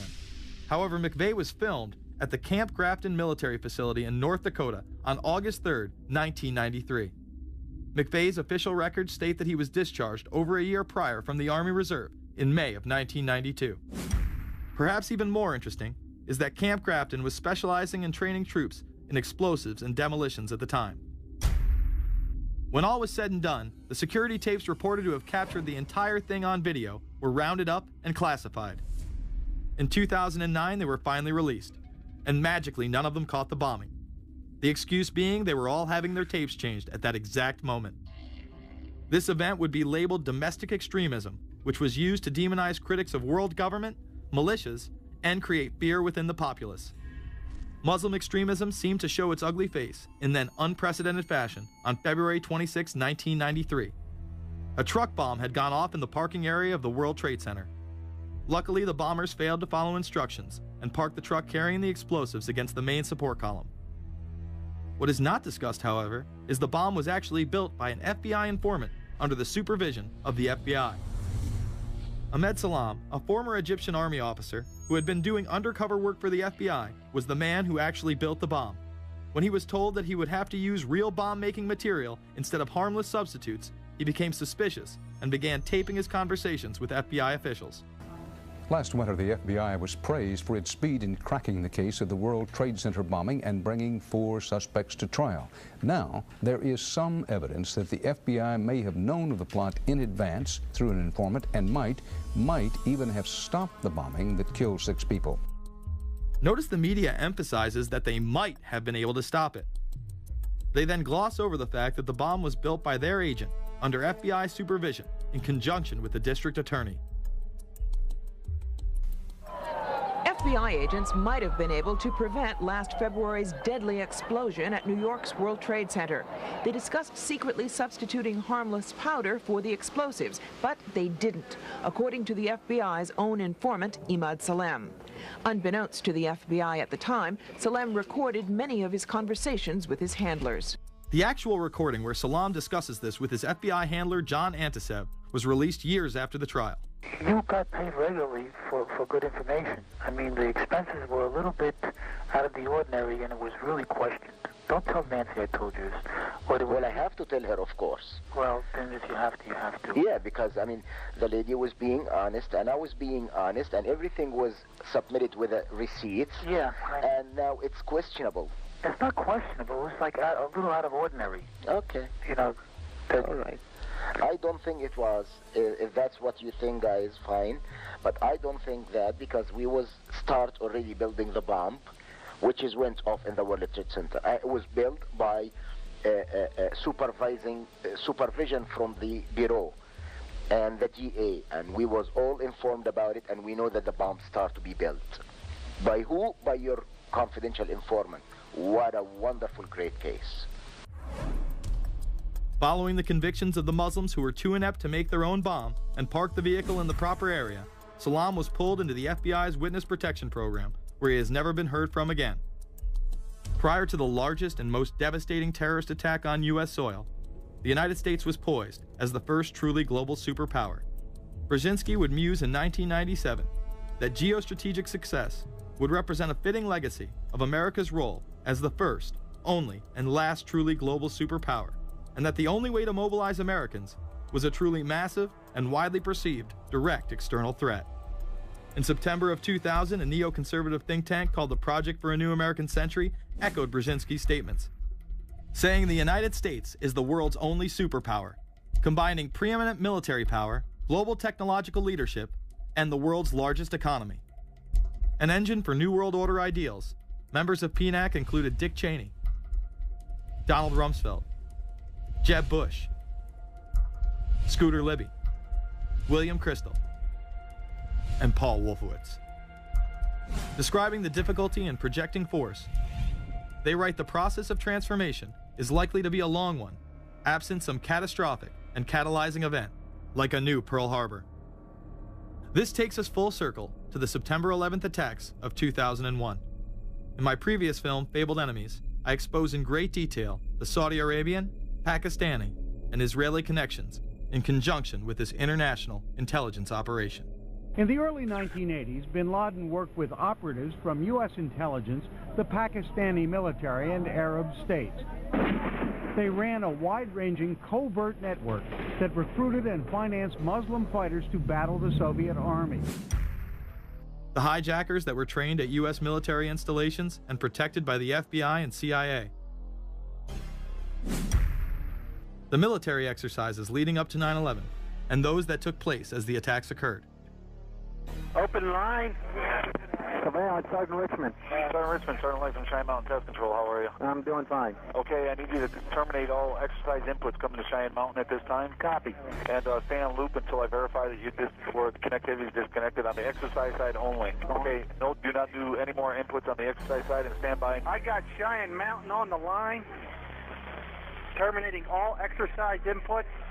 So, over, if you didn't know that exercise. Oh, yeah. The Black Ops program, Able Danger, and the shadow government involvement. This morning we learned that the Vice President wasn't the only one sent to an undisclosed location on September 11th, that an entire backup government was and is still there and may be there for as long as anyone now at least can imagine. As well as much, much more. The government has lied about 9/11 repeatedly and used it to dominate the Middle East, while creating an evolving police state here, encroaching on civil liberties at home. And of course, building a new world order. There is a chance for the President of the United States to use this disaster to carry out what his father, a phrase his father used, I think, only once, and hasn't been used since, and that is a new world order. We know now that September 11th of 2001 was the beginning of what we might call a new world order. The New World Order that this president's father talked about with such great enthusiasm seems to be high on the agenda of this administration. Under the second Bush administration, massive amounts of civil liberties were openly and brazenly taken away following 9/11. The passage of the Patriot Acts, the Military Commissions Act, and other horrifying anti-constitutional legislation was enabled by the incredible amount of fear generated by the media, all in the name of keeping us safe here at home. The war itself would create huge profits for the military-industrial complex, and the globalists would seize even more power and control over Middle Eastern resources in what they planned to become a Eurasian Union under their control. Although the establishment claimed to be fighting for our freedom abroad, they were destroying our sovereignty by stealth. Expanding on NAFTA, they were able to consolidate power on the domestic front by deindustrializing the United States through CAFTA, the Central American Free Trade Agreement, as well as the SPP, the Securities and Prosperity Partnership. Opponents, however, say the initiative is nothing less than a plan to create a North American Union that would eliminate sovereignty for all three nations. Building on the North American Free Trade Agreement, the NAFTA section of the Commerce Department is busy drafting laws and regulations for a North American Union, a union of Canada, America, and Mexico. The President has attended secret meetings and signed at least 2 agreements under the Security and Prosperity Partnership Program. The stated goal established by Presidents Bush, Fox, and Prime Minister Paul Martin is integration by 2010. It's a plan from the business elites, the political elites, that will cost more American jobs, cost American sovereignty, but it would fulfill the president's father's vision. Now, former United States Trade Ambassador Robert Zoellick is talking about it again with renewed vigor. This time, a new world order with business at the helm of trade and economic policy.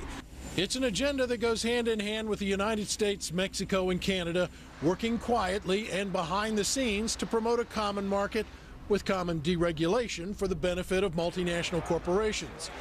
It's remarkable to me, the arrogance, the idea of just simply throwing away the nation's sovereignty, but they're trying to do so in so many ways. People better understand that they mean exactly what they're saying. It's a new world order they're trying to create. Dobbs, the only mainstream anchor to expose the New World Order, resigned shortly after bullets were fired into his home. The elite do not plan on waiting around for these unions to be formed before implementing the next step in global government. Through the vast global economic crisis of the last few years, they have been able to devalue the dollar and undermine it as the world's reserve currency.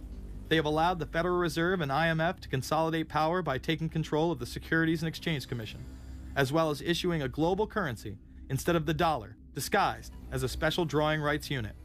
This aspect of the New World Order was announced at the G20 in April of 2009. There is a big thing that's going to happen in London at this G20, and then they're hiding it, they're camouflaging it, they're not talking about it. Coordination of international regulation. What they are going to do is to put our Fed and our SEC under the control, in effect, of the IMF. New World Order, that's what they're planning in there, is to undermine the U.S. currency, and it's just really sad. What it really is putting the American economy under international regulation. Yeah. And those people who have been yelling, oh, the UN's going to take over global conspiracy government. Theorists. They've been crazy, but now they're right. There's 20 or whatever people in the G20, say there's 20 ministers, thousands of us, and we can't get our voices heard. When Geithner said he would be open to the idea of a global currency last week, exactly, yeah. Those conspiracy people had said and suggested that for years. Right. You're not wrong. Cash is becoming weeded out. Cash will most likely be eliminated or extremely difficult to use in many situations, so that you'll have to use the global currency or the electronic currency. Even though a physical global currency is yet to exist, groups such as BRIC are openly promoting a new reserve currency, which is a conglomerate of Brazil, Russia, Indonesia, and China. Get everyone in the whole world using one currency, which some people think that's a good idea. Russian President Dmitry Medvedev recently showed off a sample coin of the new world currency at the G8 in July of 2009. We have also agreed today additional resources of $1 trillion that are available to the world economy through the International Monetary Fund and other institutions. This includes 250 billion from special drawing rights, the reserve currency of the IMF, drawing rights that will be issued to countries who are part of the International Monetary Fund. I think a new world order is emerging, and with it the foundations of a new and progressive era of international cooperation. The head of the European Union is also calling for global government. 2009 is also the first year of global governance, with the establishment of the G20 in the middle of the financial crisis. Gordon Brown has called for a world constitution. We now need nothing short of a world constitution for the global financial system. Both Gordon Brown and Barack Obama had been groomed to be the next Anglo-American spokesman for this new world order after Bush and Blair stepped down. Here is Gordon Brown in front of the CBI prior to him being chosen to become Prime Minister. And it's only now that we can begin to understand that the world order that globalization brings and what it's going to look like. But what does the new world order mean for countries like ours who are looking to succeed? And the question for us is how we meet and master all these challenges to ensure that Britain enhances its competitiveness in the process and realizes what I believe is our destiny of success in this new world order. A new world is emerging. It is a new world order with significantly different and radically new challenges for the future. President Barack Obama has also espoused similar views on globalism. Here he is in Berlin, Germany, in July of 2008, in what media have dubbed his New World Order speech. Well, there have been extraordinary scenes in Berlin tonight as thousands of people gathered to hear Barack Obama deliver key foreign policy speech on his current European tour. The Democratic presidential hopeful laid out his vision for America's place in a new world order. In this new world, such dangerous currents have swept along faster than our efforts to contain them. And that is why we cannot afford to be divided. No one nation, no matter how large or powerful, can defeat such challenges alone. But the burdens of global citizenship continue to bind us together. In this new century, Americans and Europeans alike will be required to do more, not less. Partnership and cooperation among nations is not a choice. It is the only way, the one way, to protect our common security and advance our common humanity. That is why America cannot turn inward. That is why Europe cannot turn inward. America has no better partner than Europe. Now Now is the time to build new bridges across the globe as strong as the one that binds us across the Atlantic. Now is the time to join together through constant cooperation and strong institutions and shared sacrifice and a global commitment to progress to meet the challenges of the 21st century. Barack Obama also became the first sitting president to ever become the chair of the Security Council for the United Nations, which only further cites his allegiance to world government. In an era when our destiny is shared, power is no longer a zero-sum game. No one nation can or should try to dominate another nation. No world order that elevates one nation or group of people over another will succeed. No balance of power among nations will hold. The traditional divisions between nations of the South and the North make no sense in an interconnected world. I think his task will be to develop an overall strategy for America in this period when really a new world order can be created. It's a great opportunity. The globalists, who know that Obama is going to promote their plan, want to make him such a superhero that nobody will question what he's doing. He is very much a product of the system that he is now technically in charge of. Obama alone, or the Democrat Party alone, is not responsible for his massive rock star status. It's been done by the media.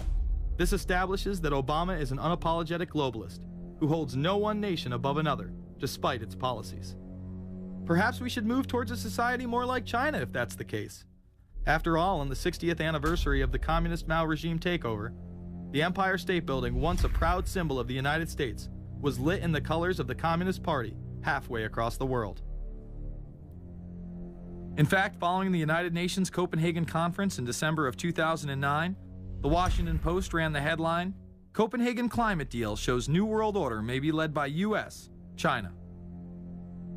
The Copenhagen Conference was disguised as a summit that would save the planet from man-made global warming by cutting carbon emissions. When taking a look at the almost 200-page document that was being proposed, it becomes evident that this was yet another attempt to establish global government and set up a global tax. In Section 38, it states, "The scheme for the new institutional arrangement under the convention will be based on three basic pillars: government, facilitative mechanism, and financial mechanism."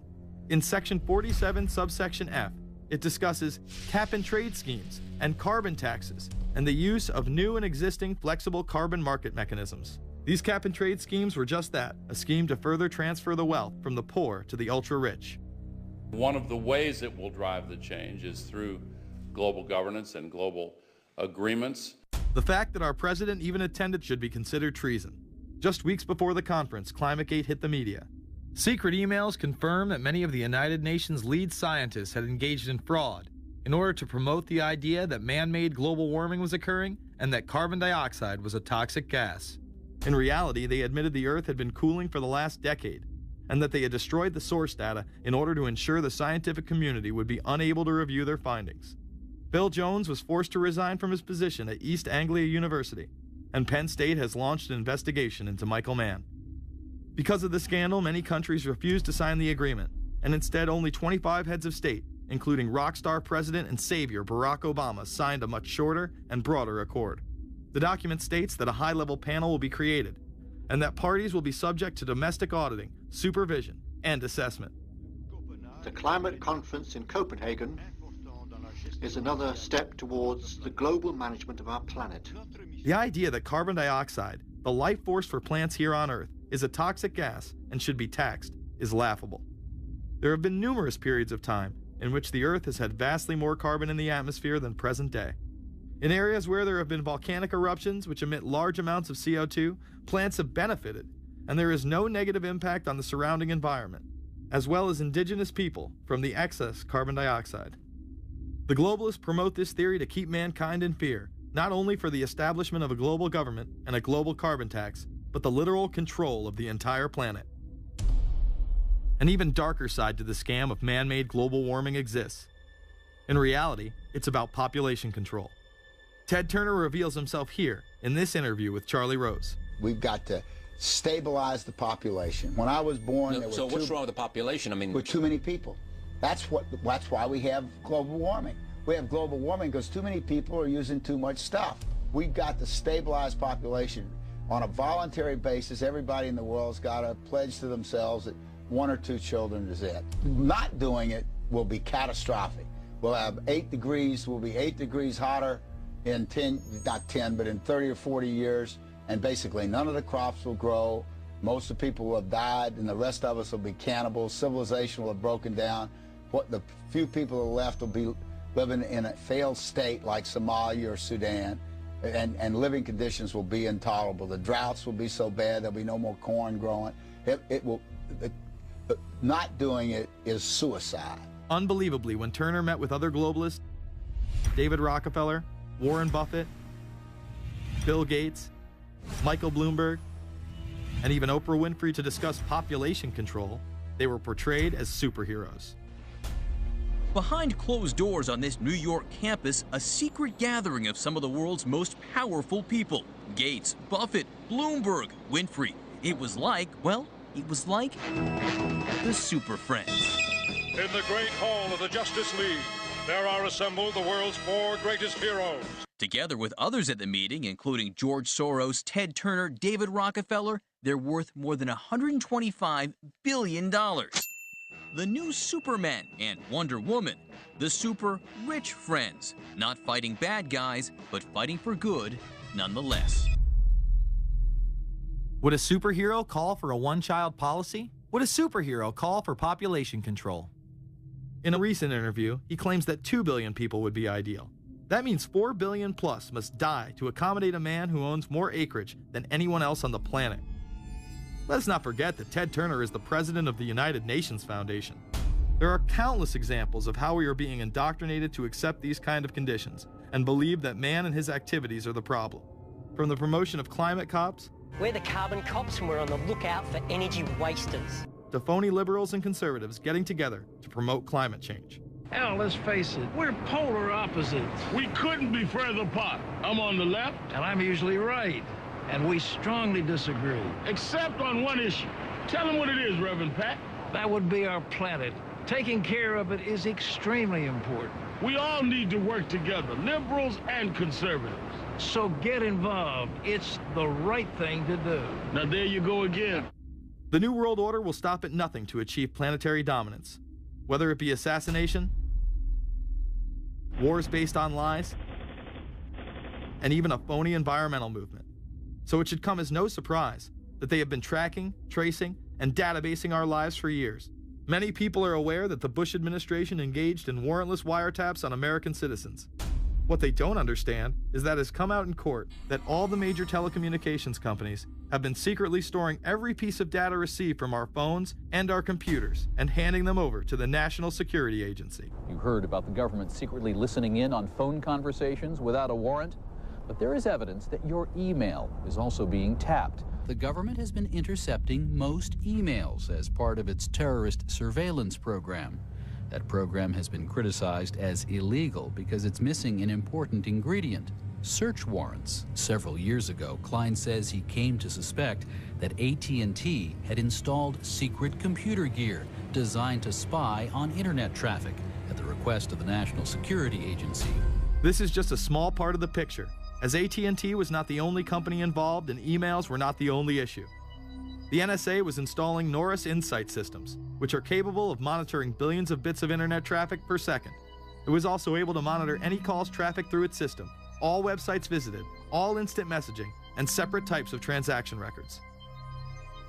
The secret room at AT&T contains gear which enables the government to look at every individual message on the internet and analyze exactly what people are doing. Here's another document. It mentions a company called Norris. Norris makes computer software that can swallow and analyze 10 gigabytes of information every second. That means it could go through all the information in all the books in the Library of Congress in a little over 15 minutes. The documents Klein and others were able to produce were then censored by the NSA. Bankston isn't allowed to talk about the documents in detail. The government has since had them sealed. But he says what is in there boggles the mind. We are talking about a substantial portion of all the communications traffic in the United States. The policies have been shielded by the Obama administration and continue to this day. Attorney General Holder has publicly stated lawsuits be thrown out of court, and after several attempts, Klein and other cases were thrown out as well, once again citing the national security of what used to be a constitutional republic, not a massive corrupt slave state. Living in the New World Order, when it's close to completion, for the average citizen, for people like you and me, is going to be essentially slavery. We're never going to be able to get ahead. We're never going to be able to amass enough wealth, essentially to retire or to do what we want to do in life. We're going to constantly be working for the man. They're creating essentially a two-class system.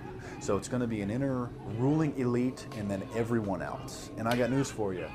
You're everyone else. The New World Order that is currently being built revolves around creating a global technopoly ruled by the elite, in which they dominate and control a severely reduced populace, which they treat as their pets. In the New World Order, the people are the enemy. Internal documents released in March of 2009 reveal that the Department of Homeland Security is targeting citizens who discussed the New World Order, people with a Christian identity or sovereign citizens who argue that the government has gotten away from the intent of the Constitution and are strong states' rights advocates. People who are anti-immigration, stating, extremists will argue that immigrants are taking the jobs of U.S. citizens during times of high unemployment and without paying taxes. People who oppose the Federal Reserve banking system. People who display constitutional party or libertarian material. People who support Ron Paul. And those who have bumper stickers containing anti-government rhetoric.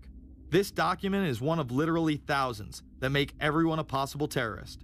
This establishes a pattern of demonizing ordinary citizens while giving draconian powers to the state. You are considered guilty until proven innocent. As technology is developed, separate parts of their command and control system are beta tested around the world. Here at home, Boy Scouts are being trained to take on returning veterans and disarm domestic extremists, while national programs such as City Year are training young people to serve the government. I am change. I am fierce. In the United Kingdom, it has been established there are over 4 million CCTV cameras. That is around 1 camera for every 14 citizens. Their purpose is not to solve crime, as it takes 1,000 CCTV cameras to solve just one crime. It is to create a tattletale society in which everyone is under constant surveillance by the state and those around them. The company Internet Eyes is now paying people to log on to the internet and watch CCTV cameras in real time as they turn in criminals for cash. Families deemed by the state to be unfit in England have now been put under 24-hour CCTV supervision in their homes. This program has plans for 20,000 families in England, which is to double in the next 2 years. Your every move in both your home and the outside world is under constant surveillance by a criminal elite who operate above the law. As we are constantly under the microscope, their activities remain in the shadows. Obama extended diplomatic immunity to Interpol with Executive Order 12,425, further empowering criminal behavior within our own government. In the Middle East, endless wars will continue. Under the Obama administration, we have sent tens of thousands of more troops into Afghanistan, all while the same network exposed in the Iran-Contra affair discussed earlier controls the opium trade. It was revealed in October of 2009 that the CIA had been funding puppet Afghani leader Hamid Karzai's warlord brother for the last 8 years. He is the lead opium dealer in the region. It seems the same cartel that was dealing drugs in the 80s and 90s never stopped. After all, how else could the government fund black operation programs across the board? The Karzai regime has whole sections of it which are drug supported, and we can't touch it. We turned Afghanistan into the major supplier of heroin for the world. It happened under CIA supervision. This continues while many of the Taliban are literally on U.S. payrolls. Is there a possibility that we have Taliban employees?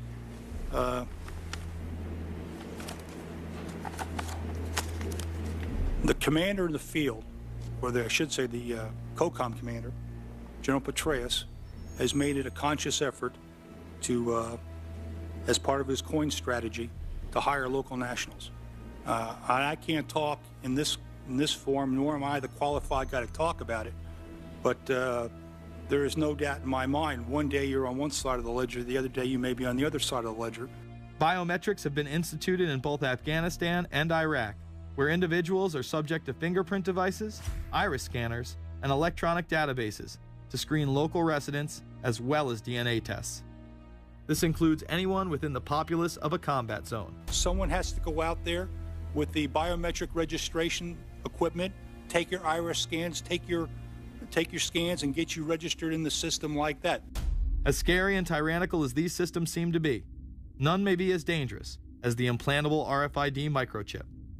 Through various pretenses, including terror, security, and entertainment, the chip has been promoted and integrated into society. In 2001, following the 9/11 terrorist attacks, the Jacobs family became the first family to be injected with microchips in front of a live television audience. We have a Florida family who are really pioneers in a brave new world. They have volunteered to be the first ever to have microchip identification devices implanted into their body. After 9/11, I was really concerned with the security of my family. In 2004, the FDA approved the use of RFID technology to be implanted into human beings. However, studies dating back to the 1990s show the implantable microchip has been linked to cancer in animals, but this has not slowed the agenda of control. In Barcelona, trendies get chips in order to receive VIP status at the exclusive Baja nightclub. A simple swipe of the arm gets them in without a line, and it pays for their drinks too. The Mexican government also chipped employees for security measures in 2004. We were interested today to hear that more than 100 law enforcement officials in Mexico are having microchips implanted in their arms. The chips allow a person to be scanned, sort of like a cereal box at the supermarket checkout. Mexico's Attorney General and 160 of his deputies have had microchips implanted in their arms. It is to provide access, said the Attorney General, to the right people in exclusive areas. Today, aside from being promoted as a device that can save your life by storing all of your medical information in it, it is being promoted as the next generation tool for video gaming. Sega developer Yu Suzuki plans on developing gaming technology using implantable RFIDs.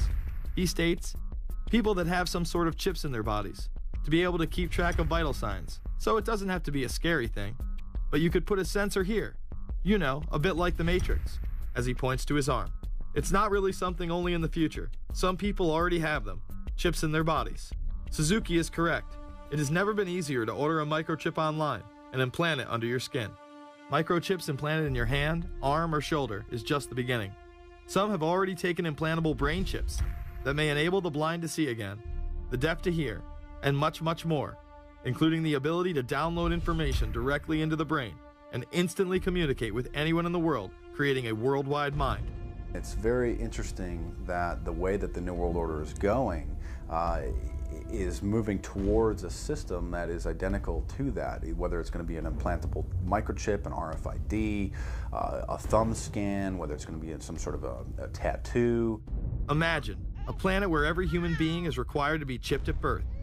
This would be the final tool implemented in a command and control world government system in which the elite rule the masses with total control of their lives. This is, of course, a terrible predicament for those of us who are convinced that this system is slowly but surely destroying this country and has to be changed. But we can't count on the elected presidents to do it, and we can't count on the elected Congress to do it. We somehow have to mobilize the technological resources of the internet to create some kind of new political force in this country. So is there anything else about the ruling class we should know? Politicians, business leaders, and media figures are often portrayed as pillars of morality while they describe themselves as Christian conservatives. Nothing could be further from the truth. In reality, many of the elite are groomed at a young age to take part in occult rituals. Those who attend Yale are indoctrinated into the Order of Skull and Bones, an elite secret society cloaked as a fraternal order. Yale University is 300 years old this year, and were you to visit its campus, you would see that it still has exotic clubhouses, which look like tombs where Yale's legendary secret societies meet. Their prestige and importance have largely evaporated, but the rituals are still a secret. And so when we heard that some enterprising characters had managed to spy on the famous Skull and Bones Society, we couldn't resist. Skull and Bones, people say it's a fraternity at Yale University, but it's really a postgraduate organization. So it was founded in 1832. And it's not like a normal fraternity. People don't pledge. These people choose who they want to come. So they do the recruiting. They recruit 15 people every year, people who they see are going to be powerful people in the future. So they're recruited when they're a junior in college. A lot of these people come from really wealthy and influential families because they know that this person has the resources to then elevate them to a position of power that can benefit the club. The video shows the neophytes, or initiates, kissing a skull, then performing a mock human sacrifice. Horrific screams caught on tape include chants of, "The devil equals death, death equals the devil." True. Famous alums include Senators John Kerry and John Chafee, to name two, cabinet secretaries such as Averell Harriman, and 3 presidents, William Taft, George Bush, and George W. Bush, who's been reluctant to talk about Skull and Bones. Does it still exist? The thing is so secret, I'm not even sure it still exists. Former Skull and Bones members and current members have been presidents, heads of the CIA, senators, heads of business. I mean, huge, huge corporations. These people have the network that brings them to such a position of power that most people could only dream of. Bush would run against his fellow Bonesman and distant cousin John Kerry in 2004. You both were members of Skull and Bones, a secret society at Yale. What does that tell us? Not much, because it's a secret. Is there a secret handshake? Is there a secret code? I wish there were something secret I could manifest. 322, a secret number? There are all kinds of secrets, Tim. You were both in Skull and Bones, the secret society. It's so secret we can't talk about it. What does that mean for America? The conspiracy theorists are going to go wild. I'm sure they are. I don't know. I haven't seen the web. Number 322? This is an elaborate, occult, ritualistic entry into this group that they are now a member of for life. This culture of death and the occult continues long after college. Later on in life, these pagan rituals carry on in the redwoods of Sonoma, California. And what is the Bohemian Grove? Well, it's a kind of summer camp for the powerful, an all-male gathering in great secrecy. This group was formed in the late 1800s by artists, industrialists, and politicians. Bohemian attendees worship the owl as their deity. The Aztecs, Mayans, and other natives of Mesoamerica considered the owl a symbol of destruction and death. This is why the opening ritual for the club is the cremation of care. During the ritual, the effigy of a baby is rowed across the water by the Grim Reaper and given to a high priest, who then tosses it on a fiery sacrificial altar of a 40-foot owl god. It is an earth-based ritual in which care is burned away. The conscience is symbolically cast aside so that they may ignore the pain they have inflicted on others for the advancement of their own agendas. With this ceremony called the cremation of care, that begins the 2-week encampment where the body of dull care, symbolizing woes and concerns, is burned on an altar in front of a big owl statue. When that ceremony ends, they all start to cheer and yell. You have to ask yourself why it is that somebody would want to do that, let alone these elite people. And if you look at the elite throughout history, many of the people that achieve pinnacles of power are into the occult. They seek a supernatural way to gain power. Why are Christian conservatives such as the Bushes and Newt Gingrich attending the Grove?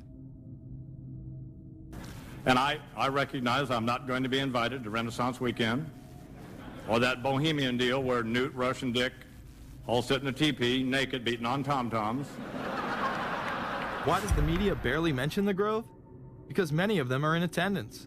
Late political cartoonist Phil Frank of the San Francisco Chronicle draws a reporter thinking about his loyalties to Bohemian Grove as he takes notes for a story.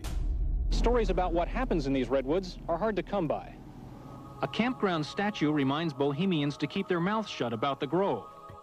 Many world events have been shaped at the Grove, including the creation of the atomic bomb. Discussions at the Grove in the 1930s helped lead to the development of nuclear power and the atomic bomb. Every Republican president since Calvin Coolidge has been a member, as well as many Democrats, including Jimmy Carter. If you look at the membership lists of the Bohemian Grove and the Council on Foreign Relations, the Bilderberg Group, a lot of the key level people are overlapping and are involved in numerous groups. In addition to pagan rituals that take place there, This all-male club also deals with darker themes through the plays Montezuma, which feature Aztec human sacrifice, and Faust, which feature Mephisto. Some of these plays are disturbingly flamboyant. Many of the elitists have a penchant for cross-dressing and singing show tunes. Perhaps that is why much of the all-male staff also happen to be homosexuals. Well, each year, many of them seem to have a stunt or try to come up with a stunt. Last year, in 1980, the popular button was Free the Fortune 500. Bohemian Grove that I attend one time to time. It is the most faggot goddamn thing you will ever imagine. In 2004, the New York Post reported that gay porn star Chad Savage would be servicing moguls at the Bohemian Grove. In recent years, several politicians have been outed in scandals, including Senator Larry Craig, who tried to solicit sex from an undercover officer in 2007. Even more shocking, it was revealed in 2004 that right-wing blogger James Guckert, who had unprecedented access to the White House during the Iraq War, was actually Jeff Gannon, a madam and male prostitute for MilitaryStuds.com. During his 2 years writing for GOP USA and Talon News, Gannon officially made over 200 appearances at the White House. Oddly enough, over 24 of these visits would take place when there were no scheduled briefings. He failed to check in or out with the Secret Service on many other occasions, coming and going as he pleased. These type of activities are not new to the White House. In 1989, headlines involving callboys in the White House rocked the cover of the Washington Times. The Washington Times reported today that unidentified White House aides in the Carter, Reagan, and Bush administrations now are being investigated for using the services of a callboy ring. The paper reports that 2 of the male prostitutes were given a late-night tour of the White House last year. Hundreds of credit card receipts obtained by the Washington Times confirm that its clients were key officials of the Reagan and Bush administrations, military officers, congressional aides, and U.S. and foreign businessmen with close social ties to Washington's political elite. This ring extended beyond the White House and into Congressman Barney Frank's bedroom. Barney Frank, one of 2 openly homosexual members of Congress, acknowledged having used a male prostitute, whom he then hired as a personal employee. The man had keys to Frank's basement apartment on Capitol Hill. Frank paid him approximately $20,000 out of his own pocket to be his housekeeper and driver. But as first reported in today's Washington Times, the man was on probation for sex crimes and a drug conviction, and he ran a prostitution business out of Frank's home. Although Frank tried to claim ignorance, Stephen Goby, the prostitute in question, claimed that Frank was completely aware of what was going on and was even receiving free and discounted sexual services. The fix seemed to be in. Frank was threatening members of Congress to remain silent prior to being exposed in this sex ring. Massachusetts Democrat Barney Frank, a homosexual, threatened to expose fellow congressmen he knew to be gay unless they stopped spreading rumors. Questions stopped and Frank walked away with a slap on the wrist. Some members of the Ethics Committee were disgusted. Do we tolerate, do we condone a member of this body who knowingly permits a house of prostitution to be operated out of his residence? You have just heard one of the most edited, selective garbage that has ever been put forth, in my opinion, in this House. Again, we see people of the highest levels of power involved in the most repulsive and decadent of crimes. They couldn't care less about the code of conduct that's taught in all major religions about treating others the way that you want to be treated. And then they masquerade, they put this false front on that they're like everybody else, because your average person wants to do right, believes in some sort of a karma, believes in some sort of a divine justice in the universe.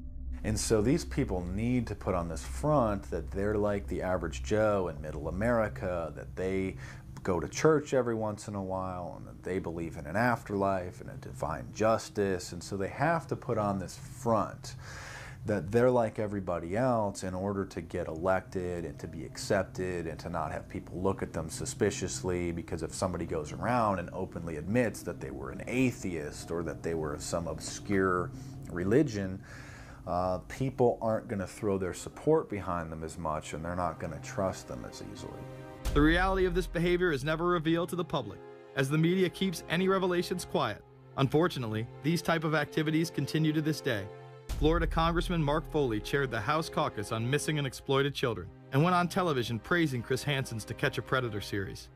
The Dateline piece has probably done more than any law we can create. Foley was later caught attempting to have sexual relations with numerous underage pages. Congressman Mark Foley, the man who championed the Child Protection Act of 2006, resigned after inappropriate emails and instant messages surfaced that he sent to former congressional pages. Once more, no charges were even filed. Foley himself has checked into rehab. No one has been charged with any crime. The predator class acts like Roman emperors, indulging in excess that includes sex with young boys while portraying themselves as men of the Lord. The insanity is that we have allowed an interwoven elite criminal class to rule over us while posing as the saviors of the planet. We have learned they will stop at nothing to achieve their goals and are not held accountable for their crimes. They prey on the system rather than protect it. This is not a new world order of peace and prosperity. It is not a world government to save the earth. During difficult times, we must remain ever vigilant against seemingly positive solutions imposed to suit their aims. Crises there will continue to be. In meeting them, whether foreign or domestic, great or small, there is a recurring temptation to feel that some spectacular and costly action could become the miraculous solution to all current difficulties. We are threatened by a superclass that control the flow of information and hide technology from the public. The prospect of domination of the nation's scholars by federal employment, project allocations, and the power of money is ever present and is gravely to be regarded. We must also be alert to the equal and opposite danger that public policy could itself become the captive of a scientific, technological elite. It is time to put down the remote control, to turn off your Xbox, and start paying attention. It is time to step away from everyday luxuries and pop culture and take action against a monolithic, concentrated evil in order to save what's left of humanity. We must now trade in our apathy for action in order to defeat this invisible empire.